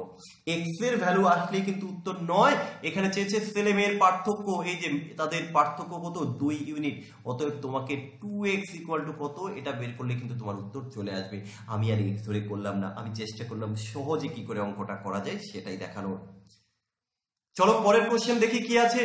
যদি পরপর দুটি ধনাত্মক বিজোড় পূর্ণ সংখ্যার বর্গের পার্থক্য 56 হয়, তাহলে সেই পরপর বিজোড় সংখ্যা দুটি কত? তোমরা চাইলে এটাকে অপশন টেস্ট করে করতেই পারো, না হলে একটা সূত্র দিয়ে করবে। আমি তো অপশন টেস্ট করে করতাম। কিরকম? আমি যদি 13 স্কোয়ার করি, সংখ্যা দুটো তো পরপর হবে, একটা 13 একটা 15, 11 13 15 17 17 19। আমি প্রথমটা একটু চেক করি, 15 স্কোয়ার, দেখো তাদের বর্গের পার্থক্য, তাহলে 15 স্কোয়ার আর 13 স্কোয়ার করলে কত হয়? 15 স্কোয়ার হচ্ছে 225, 13 স্কোয়ার হচ্ছে 169, মাইনাস করলেই দেখো চলে এসছে প্রথমে 56। তাহলে আমি এখান থেকেই উত্তর করতে পারি। এটা হচ্ছে অপশন টেস্ট। যদি অপশন টেস্ট না করি তাহলে তোমাকে এ আর বি ধরে করতে হবে, যে মনে করি একটা সংখ্যা এ বা এক্স, আর একটা সংখ্যা কি হবে, যেহেতু বিজোড় সংখ্যা। দেখো আমি অল্টারনেটিভটা দেখিয়ে দিই ভাই। ধরে নিলাম প্রথম বিজোড় সংখ্যাটি এক্স, তাহলে অপর বিজোড় সংখ্যাটি কি হবে? X plus 2। এই যে দুটো সংখ্যা আমরা পেয়ে গেছি। এবার এদের বর্গের পার্থক্য, তাহলে অ্যাকর্ডিং টু কোশ্চেন আমি লিখতে পারি বর্গের পার্থক্য, তার মানে কি এক্স প্লাস 2 তার হোল স্কোয়ার, এই যে বর্গ তার পার্থক্য এই যে এক্স স্কোয়ার, বর্গের পার্থক্য কত 56। তুমি এবার এটা ক্যালকুলেশন করো, তাহলে তুমি নিজে বলবে স্যার অপশন টেস্ট করাটাই বেস্ট। তুমি এটা ক্যালকুলেশন করো, করে সেম উত্তর আসবে ভাই। ওকে, আচ্ছা নেক্সট কোশ্চেন আমি চলে যাচ্ছি। চক্রবৃদ্ধির সুদ থেকে একটি কোশ্চেন। চক্রবৃদ্ধি সুদ আসলে দেখো, চক্রবৃদ্ধি সুদের ক্ষেত্রে যে নিউমেরিক্যাল ডিজিটগুলো দেখো বাজে বাজে দেয় ওরা। বাজে দেওয়ার কারণ হচ্ছে যাতে সময়টা বেশি লাগে, কিন্তু আমি সেই প্রসেসে যাব না, আমি শর্টকাট ওয়েতে করাবো। চক্রবৃদ্ধি সুদে জমা করা কত 12,000 টাকা 5 বছরের শেষে দ্বিগুণ হয়ে যায়, তাহলে 15 বছরের শেষে ওই অর্থের পরিমাণ কত হবে? খুবই সিম্পল একটা কোশ্চেন ভাই। 2 বছরে দেখো দ্বিগুণ হয়ে যায় 5 বছরের শেষে, তাহলে আমি লিখবো 2 টাইমস বা 2 গুণ। আমি লিখে নিচ্ছি, এই যে 2 গুণ হয় 5 বছরে, 5 বছরে। এবার এখানে 15 বছরে কত হবে এটা জানতে চেয়েছে, তাহলে 15 বছরকে আমি কিভাবে লিখবো? দেখো 15 বছরকে আমি এইভাবে কি লিখতে পারি, 3 ইন্টু 5, 3 ইন্টু 5, তাহলে এখানে কত টাইম আসবে? দেখো এখানে এই যে 3, আমি এটাকেই তার পাওয়ারে বসিয়ে দেবো 2 কিউব, তাহলে 2 কিউব ইকুয়াল টু কত?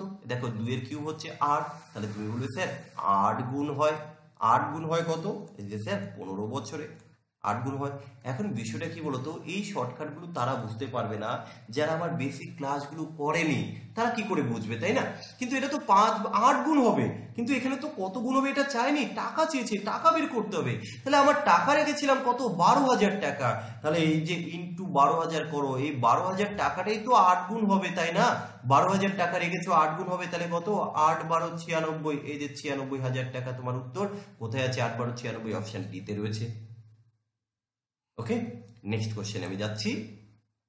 দুটি সংখ্যার অনুপাত দেওয়া আছে 2:3, সংখ্যার সাথে 4 যোগ করা হলে অনুপাত হচ্ছে 7:10, তাহলে সংখ্যা দুটির মধ্যে পার্থক্য কত? এখানেও কিন্তু চাইলে আমরা অপশন ধরে করতেই পারি। দেখো একটা বিষয়, আমি যদি একটু ধরে অপশন মানে এক্স না ধরে করি তাহলে ব্যাপারটা কিরকম হবে? দুটো সংখ্যা আমি এ আর বি যদি ধরি, তাহলে তাদের যে অনুপাত সেটা কত 2:3। ওকে, এবার পরে যখন 4 যোগ করেছি তখন অনুপাতটা হয়েছে কত 7:10, 7:10। তাহলে এখানে কত ইউনিট বাড়লো আমরা একটু দেখে নেব। এখানে 5 ইউনিট বাড়লো, এখানে 7 ইউনিট বাড়লো, কিন্তু 4 যোগ করেছি, এখানেই সমস্যাটা। তাহলে একটা কাজ করি, আমরা এই জায়গাটা একটু ইকুয়াল করার চেষ্টা করি। আমি যদি এই বি এর সাথে 3 গুণ করি, তাহলে 3 3 9, আমি জাস্ট এখানে গুণ করছি, আর একই রকম ভাবে এখানেও আমাকে গুণ করতে হবে, তাহলে 3 2 6। আমি নতুন ইউনিট টেবিল লিখবো, প্রথমে 6:9, আমি এটাকে আমার প্রয়োজন অনুযায়ী বাড়ালাম, আর এটাকে আমি লিখতে পারি 7:10। এবার দেখো কত ইউনিট বাড়লো 1 ইউনিট, এখানে কত ইউনিট বাড়লো 1 ইউনিট, এই 1 ইউনিট ইকুয়াল টু তো 4, কিন্তু ওরা চেয়েছে সংখ্যা দুটির মধ্যে পার্থক্য। আরে ভাই পার্থক্য কত ইউনিট? দেখো পার্থক্য 3 ইউনিট না, 3 ইউনিট না পার্থক্য, তুমি এখানেও দেখো 3 ইউনিট পার্থক্য, তাহলে 1 ইউনিট ইকুয়াল টু যদি 4 হয়, 3 ইউনিট ইকুয়াল টু কত? 3 unit equal to 12। So option A হয়ে যাবে আমার এই কোশ্চেনের সঠিক উত্তর। এর থেকে শর্ট আর কিছু হতে পারে? তুমি করে দেখো। তোমরা কেন এক্স ধরবে, কেন এবিসি ধরে অঙ্ক করবে? পাটিগণিত মানে এক্স ওয়াই নয়, পাটিগণিত মানে তুমি 100 ধরে করো। তো আমি কিন্তু 9টা কোশ্চেন করে দিলাম। শেষের একটা কোশ্চেন তোমাদের জন্য আমি রাখছি, তোমরা একটু কমেন্ট করে উত্তর জানানোর চেষ্টা করো না দেখি। একটি রম্বসের একটি কর্ণ অন্যটির থেকে 65%, অন্যটির লম্বা কর্ণটিকে বাহু হিসেবে ব্যবহার করে একটি বর্গক্ষেত্র যদি আঁকা হয়, তাহলে ওই রম্বসের ও বর্গক্ষেত্রের যে ক্ষেত্রফল তার অনুপাত করতে হবে, আমার এখানে বের করতে হবে। ওকে, তাহলে কিভাবে করব? দেখো এখানে কি বলা হয়েছে, একটি রম্বসের কর্ণ অন্যটির 65%। আর কি বলা হয়েছে, লম্বা মানে যেটা বড় সেটাকে যদি আমরা বাহু হিসেবে ব্যবহার করি তাহলে একটা বর্গক্ষেত্র আঁকা যায়। এখানে দুটো বিষয় তোমাকে জানতে হবে। সবার প্রথমে দেখো এই যে বর্গক্ষেত্রের ক্ষেত্রফল আর হচ্ছে রম্বসের ক্ষেত্রফল। তো আমরা এই ক্ষেত্রফলের সূত্রগুলো একটু লিখে নেব। তো দেখো রম্বসের ক্ষেত্রফল, রম্বসের ক্ষেত্রফল ইকুয়াল টু কি, হাফ ইন্টু, দেখো দুটো কর্ণ থাকে তাহলে ওই কর্ণদ্বয়ের গুণফল আমরা লিখব। তাহলে এখানটায় আমরা লিখলাম কর্ণদ্বয়ের গুণফল। আচ্ছা, পরিমিতির ক্ষেত্রে সূত্রগুলো কিন্তু ভাই মনে রাখতে হবে, কোনো কিছু করার নেই। আচ্ছা, আর কি, বর্গক্ষেত্র। আশা করি বর্গক্ষেত্রের ক্ষেত্রফলের সূত্র সবাই জানো। বর্গক্ষেত্রের ক্ষেত্রফল হচ্ছে বাহু স্কয়ার, বাহু স্কয়ার। তাহলে এই দুটো আমাকে প্রথমে বের করতে হবে। এবার এখানে যেটা বলা হয়েছে দেখো, এই যে একটা আর একটার 65%, তাই না? তাহলে আমি যদি বড়টাকে 100 ধরি, দেখো আমি যদি বড় কর্ণটাকে 100 ধরি, ধরো বড় যেটা, একটু ভালো করে বুঝবে, যেটা বড় কর্ণ সেটাকে আমি 100 ধরলাম, তাহলে যেটা ছোট সেটা কত হবে, 65%। তাহলে আমি এখানে 65 লিখলাম। তাহলে আমাদের দুটো কর্ণ হয়ে গেল। তাহলে এবার তুমি এখান থেকে বলো রম্বসের ক্ষেত্রফলটা কত। এখান থেকে আমরা রম্বসের ক্ষেত্রফলটা বের করব। রম্বসের ক্ষেত্রফলের সূত্র একটু আগে বললাম, হাফ ইন্টু কর্ণদ্বয়ের গুণফল। তাহলে এই হাফ ইন্টু কর্ণদ্বয়, তাহলে কর্ণগুলো কত কত, একটা তো 100 আর একটা হচ্ছে 65। এবার চলো একটু ক্যালকুলেশন করে দেখি। তাহলে 2 দিয়ে কাটলে কত হবে, 50। তাহলে কত হবে, 0, 5 5 25, 5 হাতে 2, 5 6 30 আর 2 32, 3250। এই অবধি ঠিক আছে। এবার আসো বর্গক্ষেত্র। দেখো বর্গক্ষেত্রের কি বলা হয়েছে, যে লম্বা কর্ণটিকে বাহু হিসেবে যদি ধরি, তার মানে এবার লম্বা বলতে এখানে বড় যে কর্ণটি, তাহলে তাকে আমরা বাহু ধরবো। কার বাহু ধরবো, বর্গক্ষেত্রের বাহু ধরবো। তাহলে তুমি এবার বলো বর্গক্ষেত্রের বাহু যদি আমি 100 ধরি, এই বাহু যদি এবার 100 ধরি, তাহলে বর্গক্ষেত্রের ক্ষেত্রফলটা কি হবে? খুবই সিম্পল কোশ্চেন, কিন্তু বর্গক্ষেত্রের ক্ষেত্রফল তোমরা জানো বাহু স্কয়ার। তাহলে বাহু স্কয়ার অর্থাৎ আমি এই 100 ইন্টু 100 করতে পারি। তাহলে কত হবে, 1 4টে 0। এবার এদের রেশিও বের করতে হবে। তাহলে প্রথমে কার, রম্বস। তো রম্বস কত আমার, 3250, আর বর্গক্ষেত্র কত, 10,000। এই যে লিখলাম। চলো একটু কাটাকাটি করে নেওয়া যাক। 0 কাটলাম, কত দিয়ে কাটবো, যদি আমরা 5 দিয়ে প্রথমে কাটি, 5 6 30 65। ওকে, 5 দিয়ে কাটলে 200। আবার যদি আমি 5 দিয়ে কাটি তাহলে কত হবে, 5 দিয়ে কাটলে 5 13 65, 5 40 200, 13:40। এই যে অপশন সি হবে সঠিক উত্তর। আশা করি প্রত্যেকে বুঝতে পেরেছো। যদি কারো কোথাও কোনো ডাউট থাকে তোমরা অবশ্যই কমেন্ট করে জানাবে, কেমন? আচ্ছা দেখো পরের কোশ্চেন কি বলেছে, একটি সংখ্যা প্রথমে 20% হ্রাস পায়, পরে আবার বৃদ্ধি পায়। প্রাপ্ত সংখ্যাটি আসল সংখ্যা থেকে যদি 64 কম হয়, তাহলে মূল সংখ্যাটি কত আমাকে বের করতে হবে। কিভাবে করবে দেখো, সবার প্রথমে এই যে আমি যদি মেন যে সংখ্যা, ধরো মূল সংখ্যাটি চেয়েছে, তো তুমি যদি মূল সংখ্যাটিকে 100 ধরো, মূল সংখ্যাটিকে তুমি এখানে 100 ধরো, তাহলে প্রথমে কি হয়েছে, এখানে 20% হ্রাস পেয়েছে, মানে 20% কমে গেছে। তাহলে এই যে 20% যদি কমে যায়, আমি নিচের দিকে দিলাম অর্থাৎ কমে গেল, তাহলে 20% যখন কমে যায় সেটা কত হবে না 80 আসবে। এই অবধি ঠিক আছে। এবার কি হয়েছে, তারপর 50% বাড়লো, তাহলে এই যে 80 এর উপর আবার 50% বাড়ানো হলো, তাহলে এই 50% আমি ইনক্রিজ করলাম। তাহলে 80 এর 50% করতে হবে। কত হবে 80 এর 50%, দেখো 80 12, তাই তো? তাহলে যদি 80 এর 50% হচ্ছে 12, তাহলে 12 আমি 80-র সাথে যদি যোগ করে দেই তাহলে কত হবে, 80 আর 12 হচ্ছে 92। তাহলে দেখো আমি পেয়ে গেছি কি, প্রথমে কমার পর তারপরে যেটা বাড়ানো হলো। এবার বিষয় হচ্ছে কি, যে প্রাপ্ত সংখ্যাটি আসল সংখ্যা থেকে, দেখো ভাই আমার আসল সংখ্যা কিন্তু 100 আর আমি এখন পেয়েছি সেটা হচ্ছে 92। তাহলে এখানে আমরা দেখলাম কত ইউনিট কম বলো তো, এখানে 8 ইউনিট কম, 8 একক কম।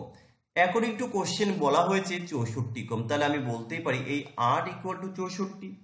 এবার চাওয়া হচ্ছে মূল সংখ্যা তো 100, তাহলে আমি এখানটা বের করব 100 ইউনিট ইকুয়াল টু কত। দেখো এই 8 এর জন্য 64 হয়েছে, তুমি 8 গুণ করেছো, একই রকম ভাবে এর সাথেও তুমি 8 গুণ করো, তাহলে কত হবে 8 100 800, তাই না 800। তো 800 কোথায় আছে, এই যে অপশন বি তে রয়েছে। আশা রাখি প্রত্যেকে বুঝতে পেরেছো। চলো নেক্সট দেখি কি আছে। এভারেস্ট থেকে একটি কোশ্চেন, কি বলা হয়েছে, 11 জন সদস্যের একটি ক্রিকেট দলের অধিনায়কের বয়স হচ্ছে 35 বছর এবং উইকেট রক্ষক অধিনায়কের চেয়ে 5 বছরের বড়। এই দুইজনের বয়স বাদ দিলে বাকি খেলোয়াড়দের গড় বয়স পুরো দলের বয়সের চেয়ে 3 বছর কম। তাহলে পুরো দলের যে গড় বয়স সেই বয়সটা আমাকে বের করতে হবে। তো এবার কিভাবে করব, দেখো আমি যদি এখানটায় ধরে নেই যে টোটাল ওই দলের গড় বয়সটা হচ্ছে এক্স, যে দলের ওকে দলের গড়টা আমি ধরে নিলাম জাস্ট এক্স। তাহলে এখানে এই অধিনায়ক আর যদি আমি খেলোয়াড়কে বাদ দিই তাহলে কি হবে, 3 বছর কমে যাচ্ছে। দেখো এই যে খেলোয়াড়দের যদি বাদ দিই, এই দুইজনের কোন দুইজন, উইকেট রক্ষক আর হচ্ছে অধিনায়ককে যদি বাদ দেই তাহলে 3 বছর গড়টা কমে যাবে। তাহলে এখন যে নতুন গড় সেটা কত হবে, ওই বাদ দেওয়ার পর এই যে আমি লিখে নিলাম নতুন গড় কত আসবে, এক্স মাইনাস 3। এটা হচ্ছে আমাদের নতুন গড়। এবার কি করব, এবার দেখো দলের যে মোট বয়স, তাহলে দলে কতজন, 11 জন, তাহলে আমি এখানটা লিখব মোট মোট বয়স কত, দেখো টোটাল যদি 11 জন হয়, প্রত্যেকের গড় আমি ধরেছিলাম এক্স, তাহলে মোট কত হবে 11 ইন্টু এক্স, তার মানে 11x। এই অবধি ঠিক আছে। এবার প্রশ্ন অনুযায়ী আমি এখান থেকে করতে পারি, কি করতে পারি দেখো, প্রশ্ন অনুযায়ী ওকে, প্রশ্ন অনুযায়ী কি, এই যে 11 জনের যে বয়স মোট, এই বয়সের থেকে আমি বাদ দেব 11 জনের মোট কত 11x, তার থেকে আমি বাদ দেব কি বাদ দেব, এই একজনের 35 বছর, আরেকজনের দেখো 5 বছরের বড় অধিনায়কের চেয়ে, উইকেট রক্ষক অধিনায়কের চেয়ে 5 বছরের বড়। অধিনায়ক যদি 35 হয় তাহলে উইকেট রক্ষকের বয়স কত, তুমি বলে স্যার 5 বছর বড় অর্থাৎ 40। তাহলে এর সাথে আমি দুটো বয়স যোগ করে দিচ্ছি, কত এই 35 আর হচ্ছে এই যে 40, এই দুটো যোগ করলাম। তাহলে এটা হচ্ছে কি মোট। এবার দেখো 11 জনের থেকে এই দুজনেরটা বাদ দেব, বাদ দিলে এবার আমি এটা মোট পেলাম, তাকে আমি টোটাল কতজন থাকলো, দুইজন যখন বাদ দিলাম তাহলে বলবে স্যার এখন তো 9 জন, তাহলে এটা হচ্ছে 9 জনের গড়। এই যে 9 জন, এই 9 জনের নতুন যে গড় সেটা কত না এক্স মাইনাস 3। এবার আমাকে একটু ক্যালকুলেশন করতে হবে। দেখো এটাকে অন্যভাবেও করা যায়, এমন নয় যে আমি এইভাবে করেছি এইভাবে করতে হবে, অন্য আরেকটা ইকুয়েশন আমি দেখিয়ে দেব। সো এখান থেকে আমরা যদি একটু ক্যালকুলেশন করে নিই, কি লিখবো, 11x মাইনাস কত 75 ইকুয়াল টু 9x মাইনাস 27। আমরা এক্সটাকে যদি এক পাশে নিয়ে আসি, বা আমি এখান থেকে করতে পারি 2x ইকুয়াল টু 27, তোমার 75 থেকে যদি 27 বাদ দিই কত হবে 48। তাহলে 2x ইকুয়াল টু যদি 48 হয় তাহলে তুমি বলবে স্যার x ইকুয়াল টু তো 24, আর এক্সটা কি, এক্স হচ্ছে গড়, তাহলে এখানে তুমি বলতেই পারো যে স্যার তাহলে 24 বছর হবে। এটা হলো একটা প্রসেস। তুমি আরেকটা ভাবে করতে পারো, তার ইকুয়েশনটা আমি করে দিই একই রকম ভাবে, এখানে ডিটু সেম, শুধু এই প্রশ্ন অনুযায়ী এই বিষয়টাকে একটু চেঞ্জ। ঠিক আছে, আই থিঙ্ক এটাই বেস্ট, দরকার নেই, এটাই বেস্ট। চলো নেক্সট কোশ্চেন, 4 নাম্বার। 4 কি বলেছে, 400 এবং 500 এর মধ্যে সংখ্যার যোগফল নির্ণয় করতে হবে। 400 থেকে 500 এর মধ্যে যে সংখ্যাগুলো আছে তাদের যোগফল নির্ণয় করতে হবে, যা কিনা 8, 12 এবং 16 দ্বারা ভাগ করলে প্রতি ক্ষেত্রে অবশিষ্ট 5 থাকবে। তো এখানে সংখ্যাগুলো বের করার কোনো দরকার নেই, কোনো সূত্র অ্যাপ্লাই করার দরকার নেই। দেখো যাই হোক না কেন যোগফল কি বলা হচ্ছে, 8, 12, 16 দিয়ে ভাগ করলে 5 অবশিষ্ট থাকবে। ভাই তুমি প্রত্যেকটা সংখ্যা থেকে না অপশন থেকে 5 মাইনাস করে দাও, কেন, তাহলে আর কোনো রকম অবশিষ্ট থাকবে না। যখন তুমি 8, 12 এবং 16 দিয়ে ভাগ করবে তাহলে 5 যদি তুমি প্রত্যেকটা অপশন থেকে মাইনাস করো কত হবে, 5 আছে 12 সমান 917। আচ্ছা 5 আছে 12 সমান, তার মানে কত 927। আচ্ছা 5 হচ্ছে 12 সমান, তাহলে কত? 937। 5 হচ্ছে 12 সমান 907। এই যে চারটে, এবার আমি দেখব এর মধ্যে থেকে কোন সংখ্যা যাকে আমি এই 8, 12 এবং 16 দিয়ে ভাগ করতে পারি। এবার এখানে আমি কোন প্রসেস অ্যাপ্লাই করব দেখো। আমি প্রথমে যদি এই 8 দিয়ে চেক করি, 8 দ্বারা ভাগের নিয়ম তোমরা জানো, তো 8 দিয়ে যদি আমি চেক করি তাহলে ব্যাপারটা কি হয় দেখো।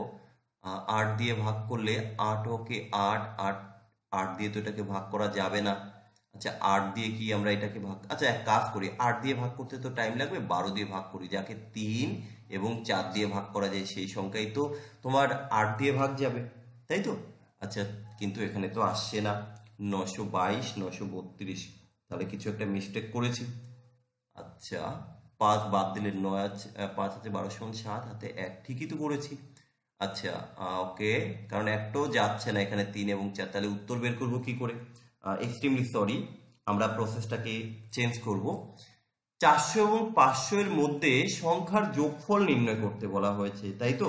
তাহলে এক কাজ করি, প্রথমে আমি অন্য আরেকটা প্রসেস অ্যাপ্লাই করছি, ওই 8, 12 এবং 16 এর যদি লসাগু করি, 16 এর আগে লসাগু করি, চলো এদের লসাগু করলে কত হবে?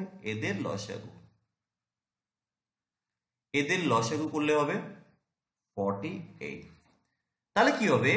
48 হচ্ছে লসাগু, কিন্তু সব থেকে বড় সংখ্যা তুমি কি করে বের করবে? তার মানে ব্যাপারটা হচ্ছে এই 48 দ্বারা ভাগ করবে, কিন্তু এখানে তো অবশিষ্ট 5 অবশিষ্ট থাকবে, তাহলে ওই সংখ্যা যেটা তার প্যাটার্নটা কি হবে? 48 এর গুণিতক হবে, এটা কনফার্ম। 48 এর কত গুণিতক জানি না, তো আমি সেটা কে গুণিতক দিলাম, তার সাথে আমি +5 করলাম, সেটাই হবে সংখ্যাটি, ভালো করে বোঝো। 48 এর গুণিতক প্লাস হচ্ছে 5, কিন্তু আমি এখানে যখন প্রতি ক্ষেত্রে 5 অবশিষ্ট, জানি না কেন এলো না, আমি পরে দেখবো, যাই হোক আমি অন্য প্রসেসটা অ্যাপ্লাই করছি। তাহলে এবার আমি সংখ্যাগুলো বের করব, 48k প্লাস 5। তাহলে প্রথমত যদি আমি 48 ইন্টু কে এর ভ্যালুটা 9 ধরি, প্লাস 5 করি, তাহলে কত হবে? 48, 432 আর হচ্ছে 5, 437। আমি আরেকটি সংখ্যা যদি বড় সংখ্যাটা ধরি, 48 ইন্টু 10 প্লাস হচ্ছে 5, তাহলে এটা কত হবে? 480 আর 5, 485। দুটো সংখ্যা পেয়ে গেছি, যদি দুটো সংখ্যাকে যোগ করি তাহলে কত আসবে? 7, 5, 12, 2 হাতে 1, 8 আর 3, 11, 12, 2 হাতে 1, 922। এই যে আমার 922 উত্তর এলো। কিন্তু আমি কোথায় ভুল করলাম? 4 বুঝতে পারলাম না, আমি যে প্রথম যে প্রসেসটাই করতে চেয়েছি, কারণ আমি যেভাবে করতে গেলাম সেখানে কিন্তু হওয়া উচিত ছিল ভাগ করলে প্রতি ক্ষেত্রে 5 অবশিষ্ট থাকবে, তাহলে 5 যদি মাইনাস করি 917, কিন্তু দুঃখজনক বিষয় হচ্ছে আমরা একে ভাগ করতে পারছি না, তাই তো? তাহলে এটা হবে না। যাই হোক, আমাদের প্রথম প্রসেসটা আমি বাদ দিলাম ভাই, এক্সট্রিমলি সরি। সেকেন্ড প্রসেসটা করবে। চলো আমাদের নেক্সট কোশ্চেন দেখো, নেক্সট কোশ্চেন কি আছে? এটা সিম্পলিফিকেশন রয়েছে, খুবই সিম্পল। তো সিম্পলিফিকেশন করতে গেলে আমাকে বদমাস রুলটাকে খেয়াল রাখতে হবে। দেখো ভাই, সমস্ত কোশ্চেনগুলো কিন্তু প্রিভিয়াস ইয়ারের কোশ্চেন, তো আমরা প্রথমে কিসের কাজ করবো? ব্র্যাকেটের কাজ করব, বাকি যা আছে আমরা অ্যাজ ইট ইজ লিখে দেব। আচ্ছা দেখো, যদি 54 মিনস 5.4 যদি 9 দিয়ে ডিভাইডেড করো, তাহলে তুমি এখানটায় পাবে কত? 0.6 পাবে। প্লাস এই গুণের কাজটা আমরা করে নিই একবারে। 9 19 কত? 114, তাহলে এক ঘর আগে দশমিক, 114 লিখে এক ঘর আগে দশমিক, তার মানে আমি এখানটায় দশমিক দিয়ে দিতে পারি। এবার কি করব আমরা? 17 মাইনাস, আবার এখানে গুণ হয়ে গেছে, রাইট? তাহলে 4 6 24, তাহলে কত হবে? 2.4 প্লাস কত? 11.4। এবার কি করব? এখানে হচ্ছে 17 আর এখানে 11 থেকে যদি আমরা 11.4 প্লাস আর মাইনাস হচ্ছে 2.4, তাহলে এটা যদি আমরা বাদ দিই কি পাবো? +9 পাবো। তাহলে 17 আর 9 কত? 26। তো এই যে আমার অপশান এ হবে এখানে সঠিক উত্তর। নেক্সট কোয়েশ্চেন দেখো কি আছে, বলা হয়েছে ডেভিড 1,20,000 টাকার একটি গাড়ি বিক্রি করে 20% লাভ করে, তাহলে 30% লাভ করতে গেলে তাকে কত টাকায় বিক্রি করতে হবে? দেখো খুবই সিম্পল বিষয়। তাহলে তিনি প্রথমে 20% লাভ করেন, তাই তো, এত টাকায় বিক্রি করাতে, কিন্তু তার টার্গেট হচ্ছে 30% লাভ করা। তো তুমি যদি এখানে এইভাবে করো, ধরো প্রথমে গাড়ির দাম হচ্ছে 100 টাকা, প্রথমবার যখন তিনি বিক্রি করেছেন এদের সেলিং প্রাইস 20% লাভে, তাহলে 120 টাকায় বিক্রি করেছেন। কিন্তু তিনি চাইছেন 30% লাভ করতে, অর্থাৎ তিনি ওই প্রফিটটাকে 130 রাখতে চাইছেন। যখন তিনি বিক্রি করেছিলেন এসপি 20% প্রফিটে 120, অ্যাকর্ডিং টু কোশ্চেন সেই প্রাইসটা হচ্ছে 1,20,000 টাকা। তাহলে 130 বা 30% প্রফিট করার জন্য কত তাকে বিক্রি করতে হবে? 120, তার মানে আমি এখানে 1000 গুণ করেছি, এখানে তুমি 1000 গুণ করে দাও, খুবই সিম্পল একটা কোশ্চেন। আচ্ছা 1 2 3, তার মানে 130, 3টে শূন্য, অপশন বি হবে আমাদের এই কোশ্চেনের উত্তর। ওকে, আচ্ছা নেক্সট কোশ্চেন কি আছে দেখো, বলা হয়েছে বীজগণিত থেকে একটি question, a plus b plus c equal to 14, ab plus bc plus ca equal to 47, abc equal to 15, then a cube plus b cube plus c cube এর মান কত আমাকে বের করতে হবে। তো এই জায়গাটায় করার আগে কিছু সূত্র একটু জেনে রাখো। দেখো a cube plus b cube plus c কিউবের একটা সূত্র আছে, c কিউব মাইনাস 3abc একবারে করি, 3abc ইকুয়াল টু আমরা লিখতে পারি কি a plus b plus c into a plus B plus C তার হোল স্কোয়ার, চলো এটাকে সেকেন্ড ব্র্যাকেট দিয়ে দিই, whole square minus 3 into a b plus b c plus c a. সূত্রগুলো একটু খেয়াল রাখতে হবে। এবার যদি আমি এখানটায় মান বসিয়ে দেই, তুমি বলে স্যার এখানে তো কিউবের মান চাইনি, এটা ঠিকই, কিন্তু দেখো কি করছি, কারণ এখানে ভ্যালুটা দেওয়া আছে, আমাকে পুট করতে হবে। তো এই জায়গাটায় যদি আমি a cube plus b cube plus c cube minus 3 into a b c এর মানটা দেওয়া আছে 15, আমি এখানটায় 15 লিখলাম। আচ্ছা এরপরে কি দেওয়া হয়েছে দেখো এ বি সি, তো এ বি সি এর মান কত? এ বি সি এর মান হচ্ছে 14, তুমি লিখে দাও 14। ওকে, আচ্ছা এবার কি হয়েছে a plus B plus C তার হোল স্কোয়ার, তার মানে কি 14 তার স্কোয়ার। আচ্ছা 14 এর স্কোয়ার করলে একবার আমি লিখে দেই 196 minus 3 into a b plus b c plus c a, তার মানে আমি এখানে 47 ইন্টু 3 করবো, তাহলে এটা করলে কত হবে? 3 সাথে 21 1, 3 4 12 আর 2 14, একবারে করে দিলাম। ওকে, এবার কি করবে? এই জায়গা থেকে আমি a cube plus b cube plus c cube minus 45 equal to, এটা কত হবে? 14 ইন্টু, এটা মাইনাস করলে পাবো আমরা কত? 5 5 55, রাইট? 55। তাহলে আমরা a cube plus b cube plus c কিউবের মানটা কিন্তু এবার ইজিলি পেয়ে যাবো। কি করে? আচ্ছা এটা আগে গুণ করে নিই, 14 ইন্টু 55 করলে কত হবে? 55 আর হচ্ছে 14, 4 5 20 শূন্য, হাতে আছে 2, 4 5 20 আর 5 25 আর 2 27 7, হাতে 2, 5 ওকে 5 আর 2 7, 770, এই যে 770। আর এই যে মাইনাস 45 আমরা যদি ডান পাশে নিয়ে আসি সেটা হয়ে যাবে প্লাস 45, তাহলে এটা যোগ করলে কত হবে? 5 7 4 11 1, হাতে 1, 815। তাহলে আমাদের এখান থেকে অপশন এ হয়ে যাচ্ছে সঠিক উত্তর। আশা রাখি সবাই বুঝতে পেরেছো। চলো নেক্সট কোশ্চেনে আমরা যাব। এবার দেখো ত্রিকোণমিতি থেকে একটি কোশ্চেন, তার মানে কি সব কোশ্চেনে কিন্তু এখানে থাকে। দেখো tan 15 degree plus tan 15 degree plus হচ্ছে cot 15 ডিগ্রি, এর ভ্যালু কত আমাকে বের করতে হবে। তো কিভাবে বের করব? এখানে একটা বিষয় আগে তোমাকে জানতে হবে। কি বিষয়? দেখো এই যে tan আর cot, আমরা যদি এটাকে এইভাবে লিখি, কিভাবে? cos, তাই তো? এটা হচ্ছে tan 15 ডিগ্রিকে আমরা লিখতেই পারি, আচ্ছা দেখো sin 15 degree by cos 15 degree plus cot কে আমরা কি লিখতে পারি? cos 15 degree by sin 15 degree. এবার আমরা যদি এর লসাগু করি তাহলে কি হবে? cos 15 ডিগ্রি, তাই তো? আর কি পাবো আমরা? sin 15 degree. তাহলে cos 15 হয়ে গেল, মিলে গেল, তাহলে উপরে পড়ে থাকলো কি? আমরা এখানটা লিখতে পারি sin square 15 degree plus sin মিলে গেল, তাহলে উপরে থাকলো cos স্কোয়ার 15 ডিগ্রি। তোমরা একটা সূত্র জানো বা একটা ভ্যালু জানো কি?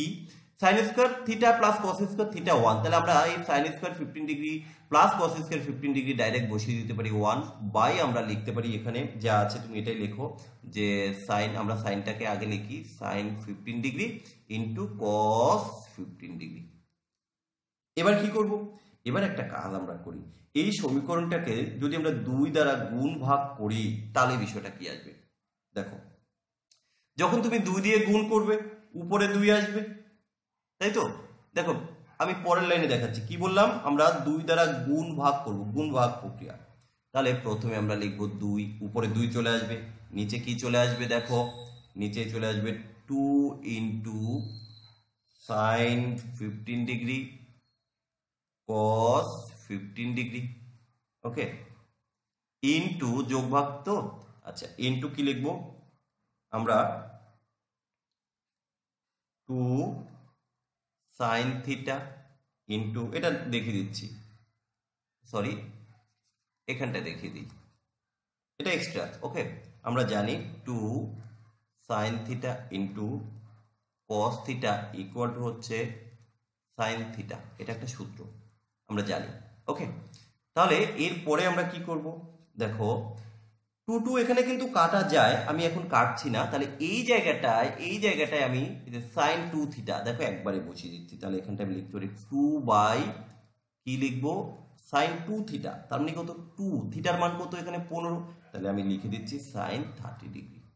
এবার আমরা কি লিখবো, এবার দেখো তুমি আবার জানো সাইন 30 ডিগ্রির মান কত বলো তো হাফ, তাহলে এখানটায় তুমি বসিয়ে দাও এই যে 2 বাই হচ্ছে হাফ, তাহলে 2 বাই হাফ কত হয় বলো তো, 2 ইন্টু 2 ইকুয়াল টু হচ্ছে 4, তাহলে এখানে আমরা এই যে অপশন 4 করলাম। তাহলে এই জায়গাটা কি করলাম, এখানটা খেয়াল রাখবে আমরা 2 গুণ করেছি উপর নিচে, ওকে, আমরা 2 দ্বারা গুণ ভাগ করেছি, তাহলে এখানে কিন্তু আমাদের উত্তর এসে গেছে। নেক্সট কোশ্চেন দেখো, অনেকে হয়তো ডিটেলস মেথডগুলো জানো না, যার কারণে আমি একটু ডিটেলসটাই রাখার চেষ্টা করছি, যদি শর্টকাট চাও সেটা বলবে, তাহলে তো শর্টকাট নিয়ে আসি। পরের যে কোশ্চেন বলা হয়েছে 20 জন পুরুষ এবং 10 জন বালক 10 দিনে একটি কাজ করতে পারে, তাহলে 25 জন পুরুষ এবং 10 জন বালক 9 দিনে কাজটি করতে পারে, তাহলে একজন পুরুষ দৈনন্দিন কাজের সাথে একজন বালকের কাজের যে অনুপাত সেটা আমাকে বের করতে হবে। এটা দুটো ভাবে করা যায়, তো এখানে বলা হয়েছে 20 জন, এই যে 20 জন ম্যান তাই তো পুরুষ, প্লাস কি বলা হয়েছে 15 জন বালক কাজটা করে কত 10 দিনে, তো আমি এর সাথে ইন্টু করে দেবো 10, কেন, কারণ আমরা জানি M1 D1 হয়, সো এখানটা আমরা 10 লিখলাম ইকুয়াল টু 25 জন মানুষ তাই তো, আর কতজন 10 জন বালক কাজটা করে 9 দিনে আমরা লিখলাম, এখান থেকেই আমরা ম্যান ইস টু বয় পেয়ে যাব। তাহলে দেখো 10 20 কত হয় 200 M প্লাস 10 15 কত 150 B ইকুয়াল টু 9 25 225 M আর 9 কত 10 90 B। আমরা এমটাকে যদি বিটাকে এই পাশে নিয়ে আসি, এটা 150 এটা 90, তাহলে মাইনাস হয়ে যাবে তাই তো, তাহলে 60 B হবে, আর 225 থেকে 200 বাদ দিলে থাকবে কত আমার 25, তাহলে 25 M। যদি আমরা 5 দিয়ে কাটি, 5 দিয়ে কাটলে 12 B, 5 দিয়ে কাটলে 5 M। এখানে চেয়েছে একজন বালকের কি একজন পুরুষের সাথে বালকের, তাহলে আমরা এখান থেকে লিখতে পারি man is to boy equal to হয়ে যাবে আমার কি, ও ম্যান ইজ টু বয় লিখলাম তাই তো। দেখো এখানে এই জায়গাটা কিন্তু একটু বুঝতে হবে, কারণ আমি আরেকটা লাইন করি নাহলে তোমরা এখানটা গুলিয়ে ফেলবে, যে কারণ তাদের এফিসিয়েন্সির বিষয়টা কিন্তু আলাদা। ধরো তুমি এখান থেকে লিখতে পারো B by M equal to হচ্ছে 5 বাই 12 তাই তো, এই যে এটা হচ্ছে আমরা ডাইরেক্ট লিখতে পারি, যেহেতু এখানে আমরা বি বাই এম করেছি অতএব আমার এখানে চেয়েছে এম ইস টু বি, তাহলে আমরা এখান থেকে লিখবো 12:5। দেখো এই যে 12:5, আশা করি সবাই বুঝতে পেরেছো। এখানে এখানে দেখো বি আমার এম দরকার, তাহলে আমি জাস্ট একটু রিভার্স করে লিখলাম আর কিছুই না, তাহলে এখানে আমাদের 12:5 হবে সঠিক উত্তর। আচ্ছা আরো একটি কোশ্চেন রয়েছে, কোশ্চেন নাম্বার 10 কি বলা হয়েছে পরিমিতি থেকে 6 সেন্টিমিটার ব্যাসের কয়েকটি সীসার গোলক একটি নলাকার বিকারে ফেলে দেওয়া হয় যাতে কিছু জল থাকে এবং যাতে গোলকগুলি সম্পূর্ণরূপে নিমজ্জিত হয়। যদি বিকারের ব্যাস 9 সেন্টিমিটার হয় এবং জলের স্তর 32 সেমি বেড়ে যায়, তাহলে বিকারে সীসার গোলকের সংখ্যা নির্ণয় করতে হবে। দেখো এখানে গোলকের ব্যাসার্ধ জানি, তাহলে এখান থেকে আমরা যদি চোঙের ব্যাসার্ধ এবং উচ্চতা এটা ধরে নেই, এখানে দেখো ব্যাস বলে দিয়েছে, ব্যাস হচ্ছে কত 9। আচ্ছা এখান থেকে আমি দেখিয়ে দিচ্ছি, ব্যাস যদি 9 হয় ব্যাসার্ধ কি করে হয় বা কত হবে, ব্যাসকে 2 দিয়ে ভাগ করলে তোমরা ব্যাসার্ধ পেয়ে যাবে। তাহলে ব্যাসার্ধ আমরা পেয়ে গেলাম। এই 32 সেন্টিমিটার জলের স্তর, তার মানে এটা হচ্ছে উচ্চতা। চলো আমি এখানটায় লিখে দিলাম, এটা হলো আমার উচ্চতা কত 32 সেন্টিমিটার। এবার নিমজ্জিত যে গোলক তার আয়তন কি হবে, সমান হবে জলের পরিমাণ বৃদ্ধি, তাই না? তাহলে এবার এখান থেকে আমরা বের করে নিই গোলকের ব্যাসার্ধটা। দেখো এখানে গোলকের এই যে ব্যাস বলে দিয়েছে, তাহলে এখানটায় আমরা লিখব গোলকের ব্যাস কি করে বের করতে হয়, ব্যাসার্ধকে 2 দিয়ে ভাগ করো, তাহলে তুমি ব্যাস পেয়ে যাবে। এবার এই যে চোঙের ব্যাসার্ধ কত, তো আমরা আগে বের করে নিয়েছি 4.5। তাহলে এবার আমরা তার আয়তন বের করব। দেখো এখানে দুটো বিষয় জানতে হবে তোমার, গোলকের আয়তন, গোলকের আয়তন ইকুয়াল টু হচ্ছে 4/3 পাই আর কিউব। আর যদি চোঙের আয়তন জানতে চায় বা চোঙের আয়তনের সূত্র এগুলো জেনে রাখো, ইকুয়াল টু হচ্ছে পাই আর স্কোয়ার। এবার এই দুটোকে কি করব, আমরা সমান করব। তাহলে প্রথমে আমরা লিখব গোলকের আয়তন কত 4/3 পাই আর কিউব, আর কত গোলকের এই যে 3, সো এখানটায় আমরা 3 পাই আর কিউব করে দিলাম, ইকুয়াল টু চোঙের আয়তনের সূত্র আমরা একটু লিখলাম কি পাই আর স্কোয়ার, সো এখানটায় আমরা লিখলাম পাই আর স্কোয়ার কত, এই যে আর তো এখানে চোঙের ধরেছিলাম 4.5, তো এখানটায় আমরা 4.5 লিখবো, এই যে 4.5 স্কোয়ার ইন্টু উচ্চতা কত 32।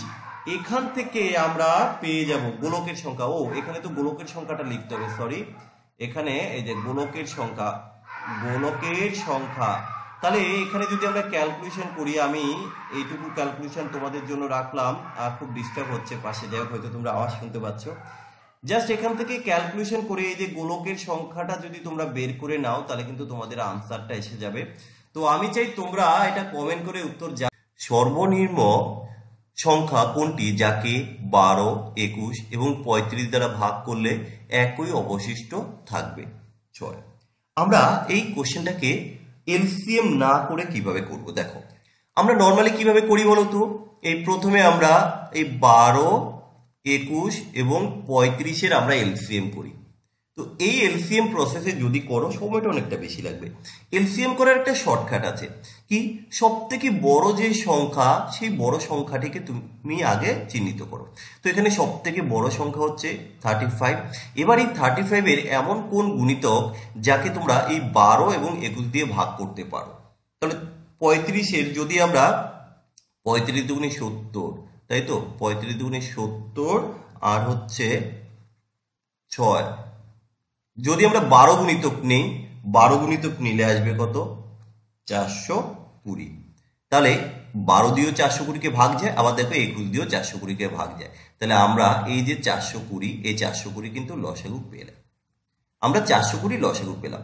কিন্তু প্রতি ক্ষেত্রে 6 অবশিষ্ট থাকবে বলেছে, তাহলে আমরা তখন কি করি, এর সাথে প্লাস আমরা 6 করব, তাহলে এই 426 হবে আনসার। এটা হচ্ছে ট্র্যাডিশনাল ওয়ে, মানে এইভাবে নর্মালি আমরা অঙ্কগুলো করি। কিন্তু আমি একটু অন্যরকম ভাবে দেখাবো, কিভাবে ডিভিজিবিলিটি রুলটা আমি এখানে অ্যাপ্লাই করে তোমাদেরকে অঙ্কটাকে করে দেব। কিভাবে দেখো, বিভাজ্যতার নিয়ম আমরা অ্যাপ্লাই করছি। প্রথমে বলা হয়েছে প্রতি ক্ষেত্রে 6 অবশিষ্ট থাকবে, তাহলে আমি যদি প্রত্যেকটা সংখ্যা থেকে 6 মাইনাস করে দেই, তাহলে তখন তুমি বলবে স্যার আর কিন্তু কোনো রকম কোনো অবশিষ্ট থাকবে না। তাহলে আমি সংখ্যাগুলো এবার লিখে ফেললাম, কত হবে 414, এটা কত হবে 420, আর এটা কত হবে 8, তাই তো 408। এবার আমি বিভাজ্যতার নিয়ম অ্যাপ্লাই করব। বিভাজ্যতার কি নিয়ম, আমি দেখব এই যে সংখ্যাগুলো রয়েছে, আমি প্রথমে এখান থেকে 12 দিয়ে চেক করি। 12 দ্বারা ভাগের নিয়ম কি, যাকে 3 এবং 4 দিয়ে ভাগ করা যায় সেটাই তো 12 দিয়ে ভাগ যাবে। তাহলে প্রথম যে অপশনটি রয়েছে, দেখো এই যে এটা কিন্তু 4 দিয়ে ভাগ যাচ্ছে না, কারণ 4 দ্বারা ভাগের নিয়মে তোমরা জানো শেষের দুটো সংখ্যা 4 দিয়ে ভাগ যেতে হবে, তাই না? এবার পরের অপশনটিকে যদি আমরা চেক করি, 6 আর 4 10 আর 11, দেখো এই সংখ্যাটি বা এই অপশনটি 3 দ্বারা ভাগ যাচ্ছে না। বাকি পড়ে রইলো আমার দুটো অপশন, দেখো অপশন বি আর অপশন সি, তাই তো। এবার এখানে দুটো সংখ্যায় কিন্তু 4 এবং 3 দিয়ে ভাগ যায়, তাহলে এবার আমি কি করে করব, এই 21 দিয়ে একটু চেক করব, 3 আর হলো 7, আমি 7 দিয়ে চেক করব। 7 দিয়ে কিন্তু অপশন নাম্বার ডি কে ভাগ করা যায় না, অপশন নাম্বার সি কে ভাগ করা যায়। সো এখান থেকে আমি অপশন সি উত্তর করতে পারি। তাহলে দেখো আমি বিভাজ্যতার নিয়ম অ্যাপ্লাই করে অঙ্কটা করা যায়, এটাই তোমাকে শেখাতে চেয়েছি বা বোঝাতে চেয়েছি। কেমন লাগলো জানিও। পরের কোশ্চেন কি বলা হয়েছে দেখো, একটি বাস যথাক্রমে 3 ঘন্টা পার কিলোমিটার এবং 5 ঘন্টা পার কিলোমিটার বেগে চলন্ত বাসের দিকে চলতে থাকা দুই ব্যক্তিকে অতিক্রম করে। ওকে, এবার বলা হয়েছে বাসটি প্রথম ব্যক্তিকে 10 সেকেন্ডে এবং 11 সেকেন্ডে দ্বিতীয় ব্যক্তিকে যদি অতিক্রম করে, তাহলে ওই বাসের গতিবেগ কত আমাকে বের করতে হবে। এবার দেখো বাসের গতিবেগ চেয়েছে, তাই তো। তাহলে আমি যদি ধরে নিই ওই বাসের যে গতিবেগটা, দেখো একটু ডিটেলসে তোমাদেরকে দেখাই। বাসের যে গতিবেগটাকে যদি আমি ওয়াই কিলোমিটার পার আওয়ার ধরি, তাই তো। এবার দেখো উভয় ক্ষেত্রে বাসটা কিন্তু একই দূরত্ব অতিক্রম করেছে, দূরত্ব কিন্তু আলাদা নয়, দূরত্বটা একই। তাহলে এবার দেখো আমরা জানি যে ডিস্টেন্স ইকুয়াল টু হচ্ছে স্পিড ইনটু টাইম, তাই না, যেহেতু একই দূরত্ব। তাহলে এবার আমরা প্রথম বের করব যে প্রথম বাসের যে দূরত্ব এবং দ্বিতীয় বাসের যে দূরত্ব দুটো সমান, আমি ডিস্টেন্স দুটোকে সেম করলাম। এই অবধি ক্লিয়ার? এবার এখানটা দেখো কি বলা হয়েছে, প্রথম বাস যথাক্রমে 3 কিলোমিটার এবং দ্বিতীয় বাস হচ্ছে 5 কিলোমিটার পার ঘন্টা বেগে চলছে। কোন দিকে চলছে? বাসের দিকে। যখন একই দিকে যায় তখন তাদের রিলেটিভ স্পিডটা কি হয়? মাইনাস হয়, তাই না? তাহলে আমরা প্রথমে তাদের যে স্পিডটাকে লিখব, তাহলে কত হবে? ধরো আমি এখানটায় ধরে নিয়েছিলাম গতিবেগ হচ্ছে ওয়াই, তো প্রথমের কত? 3 কিলোমিটার, তাই তো, যেহেতু একই দিকে যাচ্ছে। আর দ্বিতীয়টা কি হবে? 5 কিলোমিটার, তার মানে ওয়াই মাইনাস 5। এটা হচ্ছে গতিবেগ। কিন্তু সময় দেখো আমরা জানি দূরত্ব কিভাবে আসে, স্পিড ইনটু টাইম। তাহলে এটা যদি আমার এখানে স্পিড হয়, এবার টাইম কত? প্রথমটার ক্ষেত্রে 10 সেকেন্ড, তাহলে আমি 10 করে দিলাম। দ্বিতীয়টার ক্ষেত্রে কত? 11 করে দিলাম। এখান থেকে আমরা ওয়াইটা বের করতে পারবো। তাহলে কত হবে? দেখো 10y minus 30 equal to 11y minus 55। তাহলে এখানে y ইকুয়াল টু কত পড়ে থাকবে? y ইকুয়াল টু যদি আমরা 55 থেকে 30 মাইনাস করি 25, তাহলে এই 25 কিলোমিটার হয়ে যাবে আমাদের সঠিক উত্তর। তাহলে এখানটা কি করলাম, যেহেতু তারা একই দিকে যাচ্ছে তাদের আপেক্ষিক গতিবেগ বা রিলেটিভ স্পিড আমরা মাইনাস করি, তাই তো। আর আমরা জানি যে দূরত্ব ইকুয়াল টু হচ্ছে স্পিড ইনটু টাইম। সো এখানটা আমরা দুজনের ক্ষেত্রে দূরত্বটা সমান, তাই আমরা দূরত্বটাকে ধরে অঙ্কটা করে দিলাম। ঠিক আছে, পরের কোশ্চেন। 4800 টাকায় একটি মেশিন বিক্রি করার পর একজন দোকানদারের প্রথমে 20% ক্ষতি হয়, তাহলে 20% লাভ পেতে গেলে দোকানদারকে ওই একই মেশিন কত টাকায় বিক্রি করতে হবে? তাহলে দেখো প্রথমে 20% ক্ষতি হয়েছে, তাহলে আমি যদি প্রথমে কেনা দাম বের করি, কেনা দাম কিভাবে বের করতে হয়? দেখো এই 4800 ইন্টু 20% ক্ষতি হয়েছে, তাই না? তাহলে কত দামে বিক্রি করেছো তুমি? 4800 টাকায় বিক্রি করেছো, তাই তো, 20% ক্ষতি। তাহলে কেনা দাম যখন বের করতে হয়, লাভ লস যা হয় আমরা নিচে লিখি। সো 100 মাইনাস 20 করে লিখবো নিচে, উপরে লিখবো আমরা 100 ইন্টু, তাহলে এটা হয়ে গেল এখন আমাদের সিপি। কিন্তু এখন আমি 20% লাভ করতে চাই। 20% লাভ মানে কি? 120 বাই 100। তাহলে তোমরা এইভাবে অঙ্কটাকে করতে পারো। অথবা অথবা যদি করতে চাও, দেখো আমি যদি ধরে নেই আমার কেনা দাম 80 টাকা, সরি 100 টাকা, তাহলে 20% ক্ষতি হয়েছে, তাহলে আমি কত টাকায় বিক্রি করলাম? তুমি বলে স্যার 80% বা 80 টাকায় আপনি বিক্রি করেছেন। তাহলে এই 80% এটাই তো হচ্ছে তখন আমার 4800 টাকায় বিক্রি। এই যে 4800 টাকা। এখন আমি 20% লাভ করতে চাই, তার মানে কি স্যার? ওই 100 টাকা দামের জিনিসটা 120 টাকা বা 120%, তাহলে 120% ইকুয়াল টু কত? স্যার কিভাবে করব? এই 48-এর সাথে কত গুণ, 80-র সাথে কত গুণ করলে 48 হয়? দেখো 6 8 48, তাই তো, আর একটা শূন্য বসাও। তাহলে এখানেও তুমি ইন্টু 60 করে দাও, তাহলে 6 12 72, 72 তোমার উত্তর। তুমি এখানেও ক্যালকুলেশন করতে পারো, এটা এটা কেটে গেল, এটা এটা কেটে গেল, আচ্ছা 8 দিয়ে কাটলে 60, তাহলে কত হলো 7200। তাহলে দেখো যে কোনো ভাবে তুমি করতে পারো, কিন্তু মেন বিষয় হচ্ছে অঙ্কটা বোঝা, যে আগে তো বুঝতে হবে তারপরে তুমি সলভ করতে পারবে, তাই না?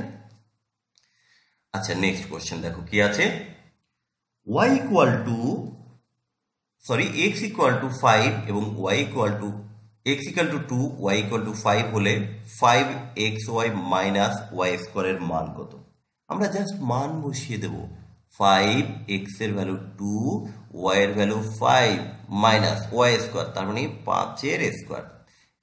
দেখো সমস্ত প্রিভিয়াস ইয়ার কোশ্চেনগুলো কিন্তু আমরা কমপ্লিট করবো এইভাবে, 5 5 25, 25 দুগুণি 50 মাইনাস 5 এর স্কোয়ার করলে 25, তাহলে কত হবে না 25।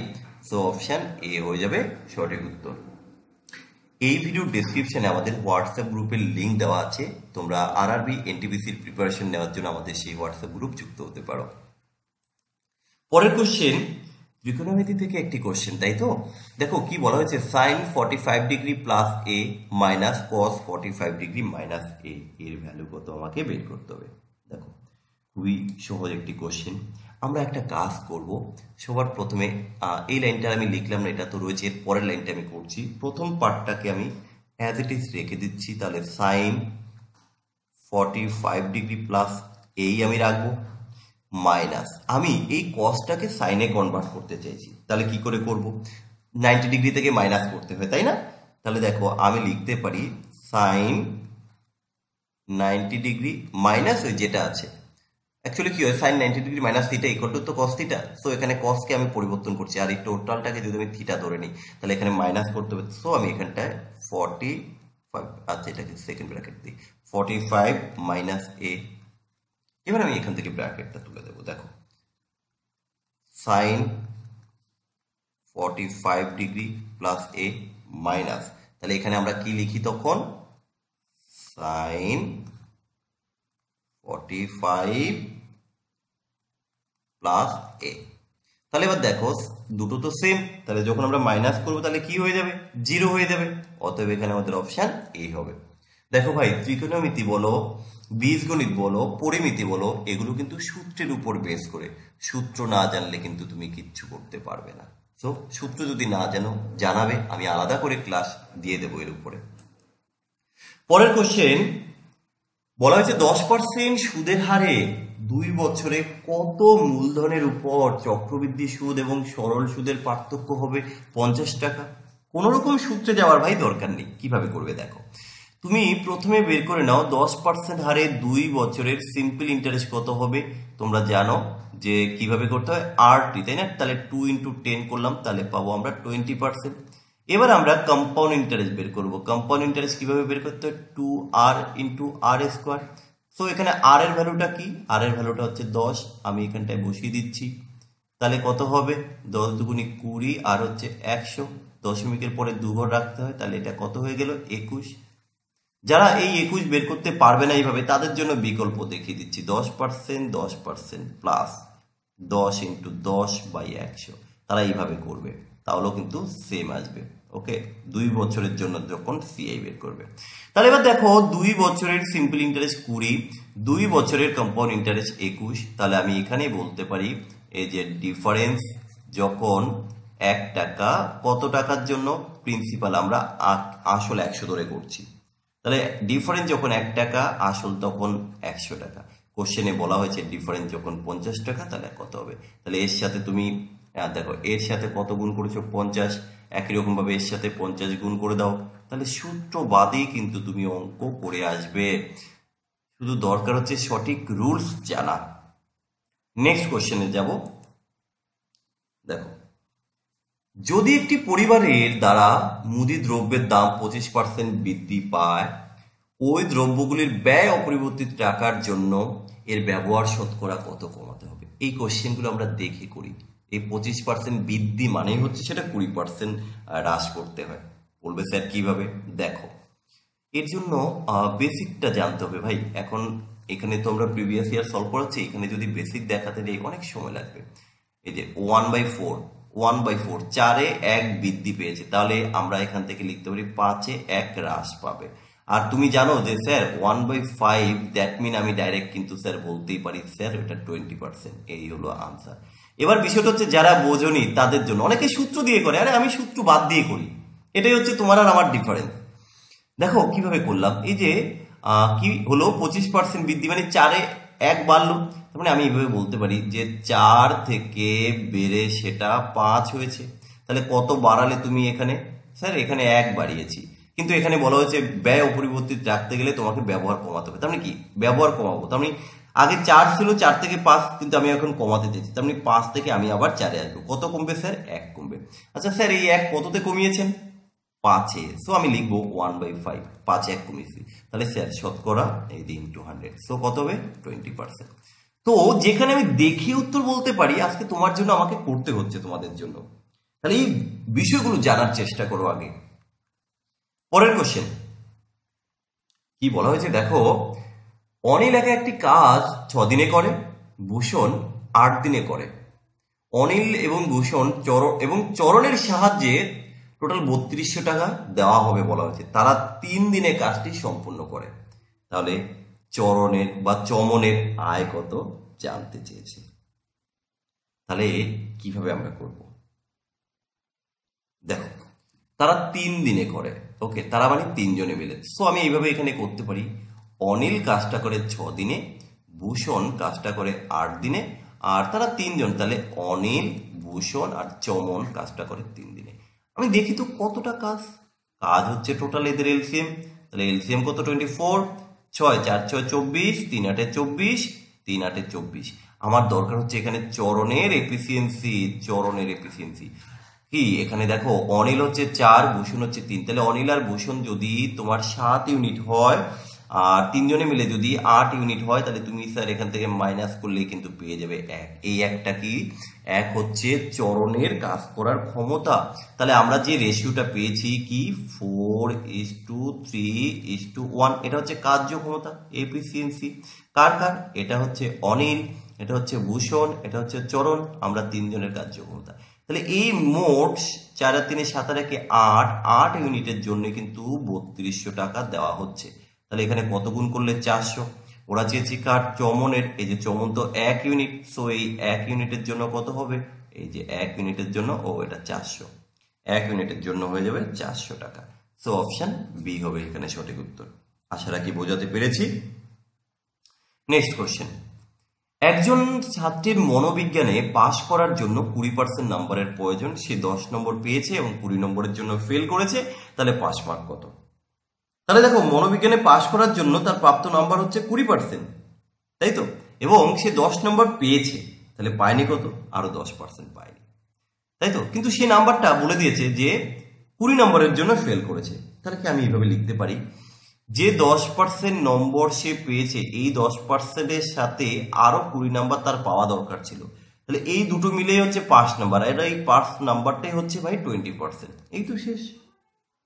তাহলে এবার ক্যালকুলেশন করি, এখান থেকে আমরা ক্যালকুলেশন করে যদি পার্সেন্টেজটাকে লেফট সাইডে নিয়ে আসি, তাহলে হবে 10% ইকুয়াল টু হবে কত? 20। যেহেতু পাস মার্ক আমরা 100% ধরে করি, তাহলে এখানে যদি আমি 100%টা বের করি, কত হবে?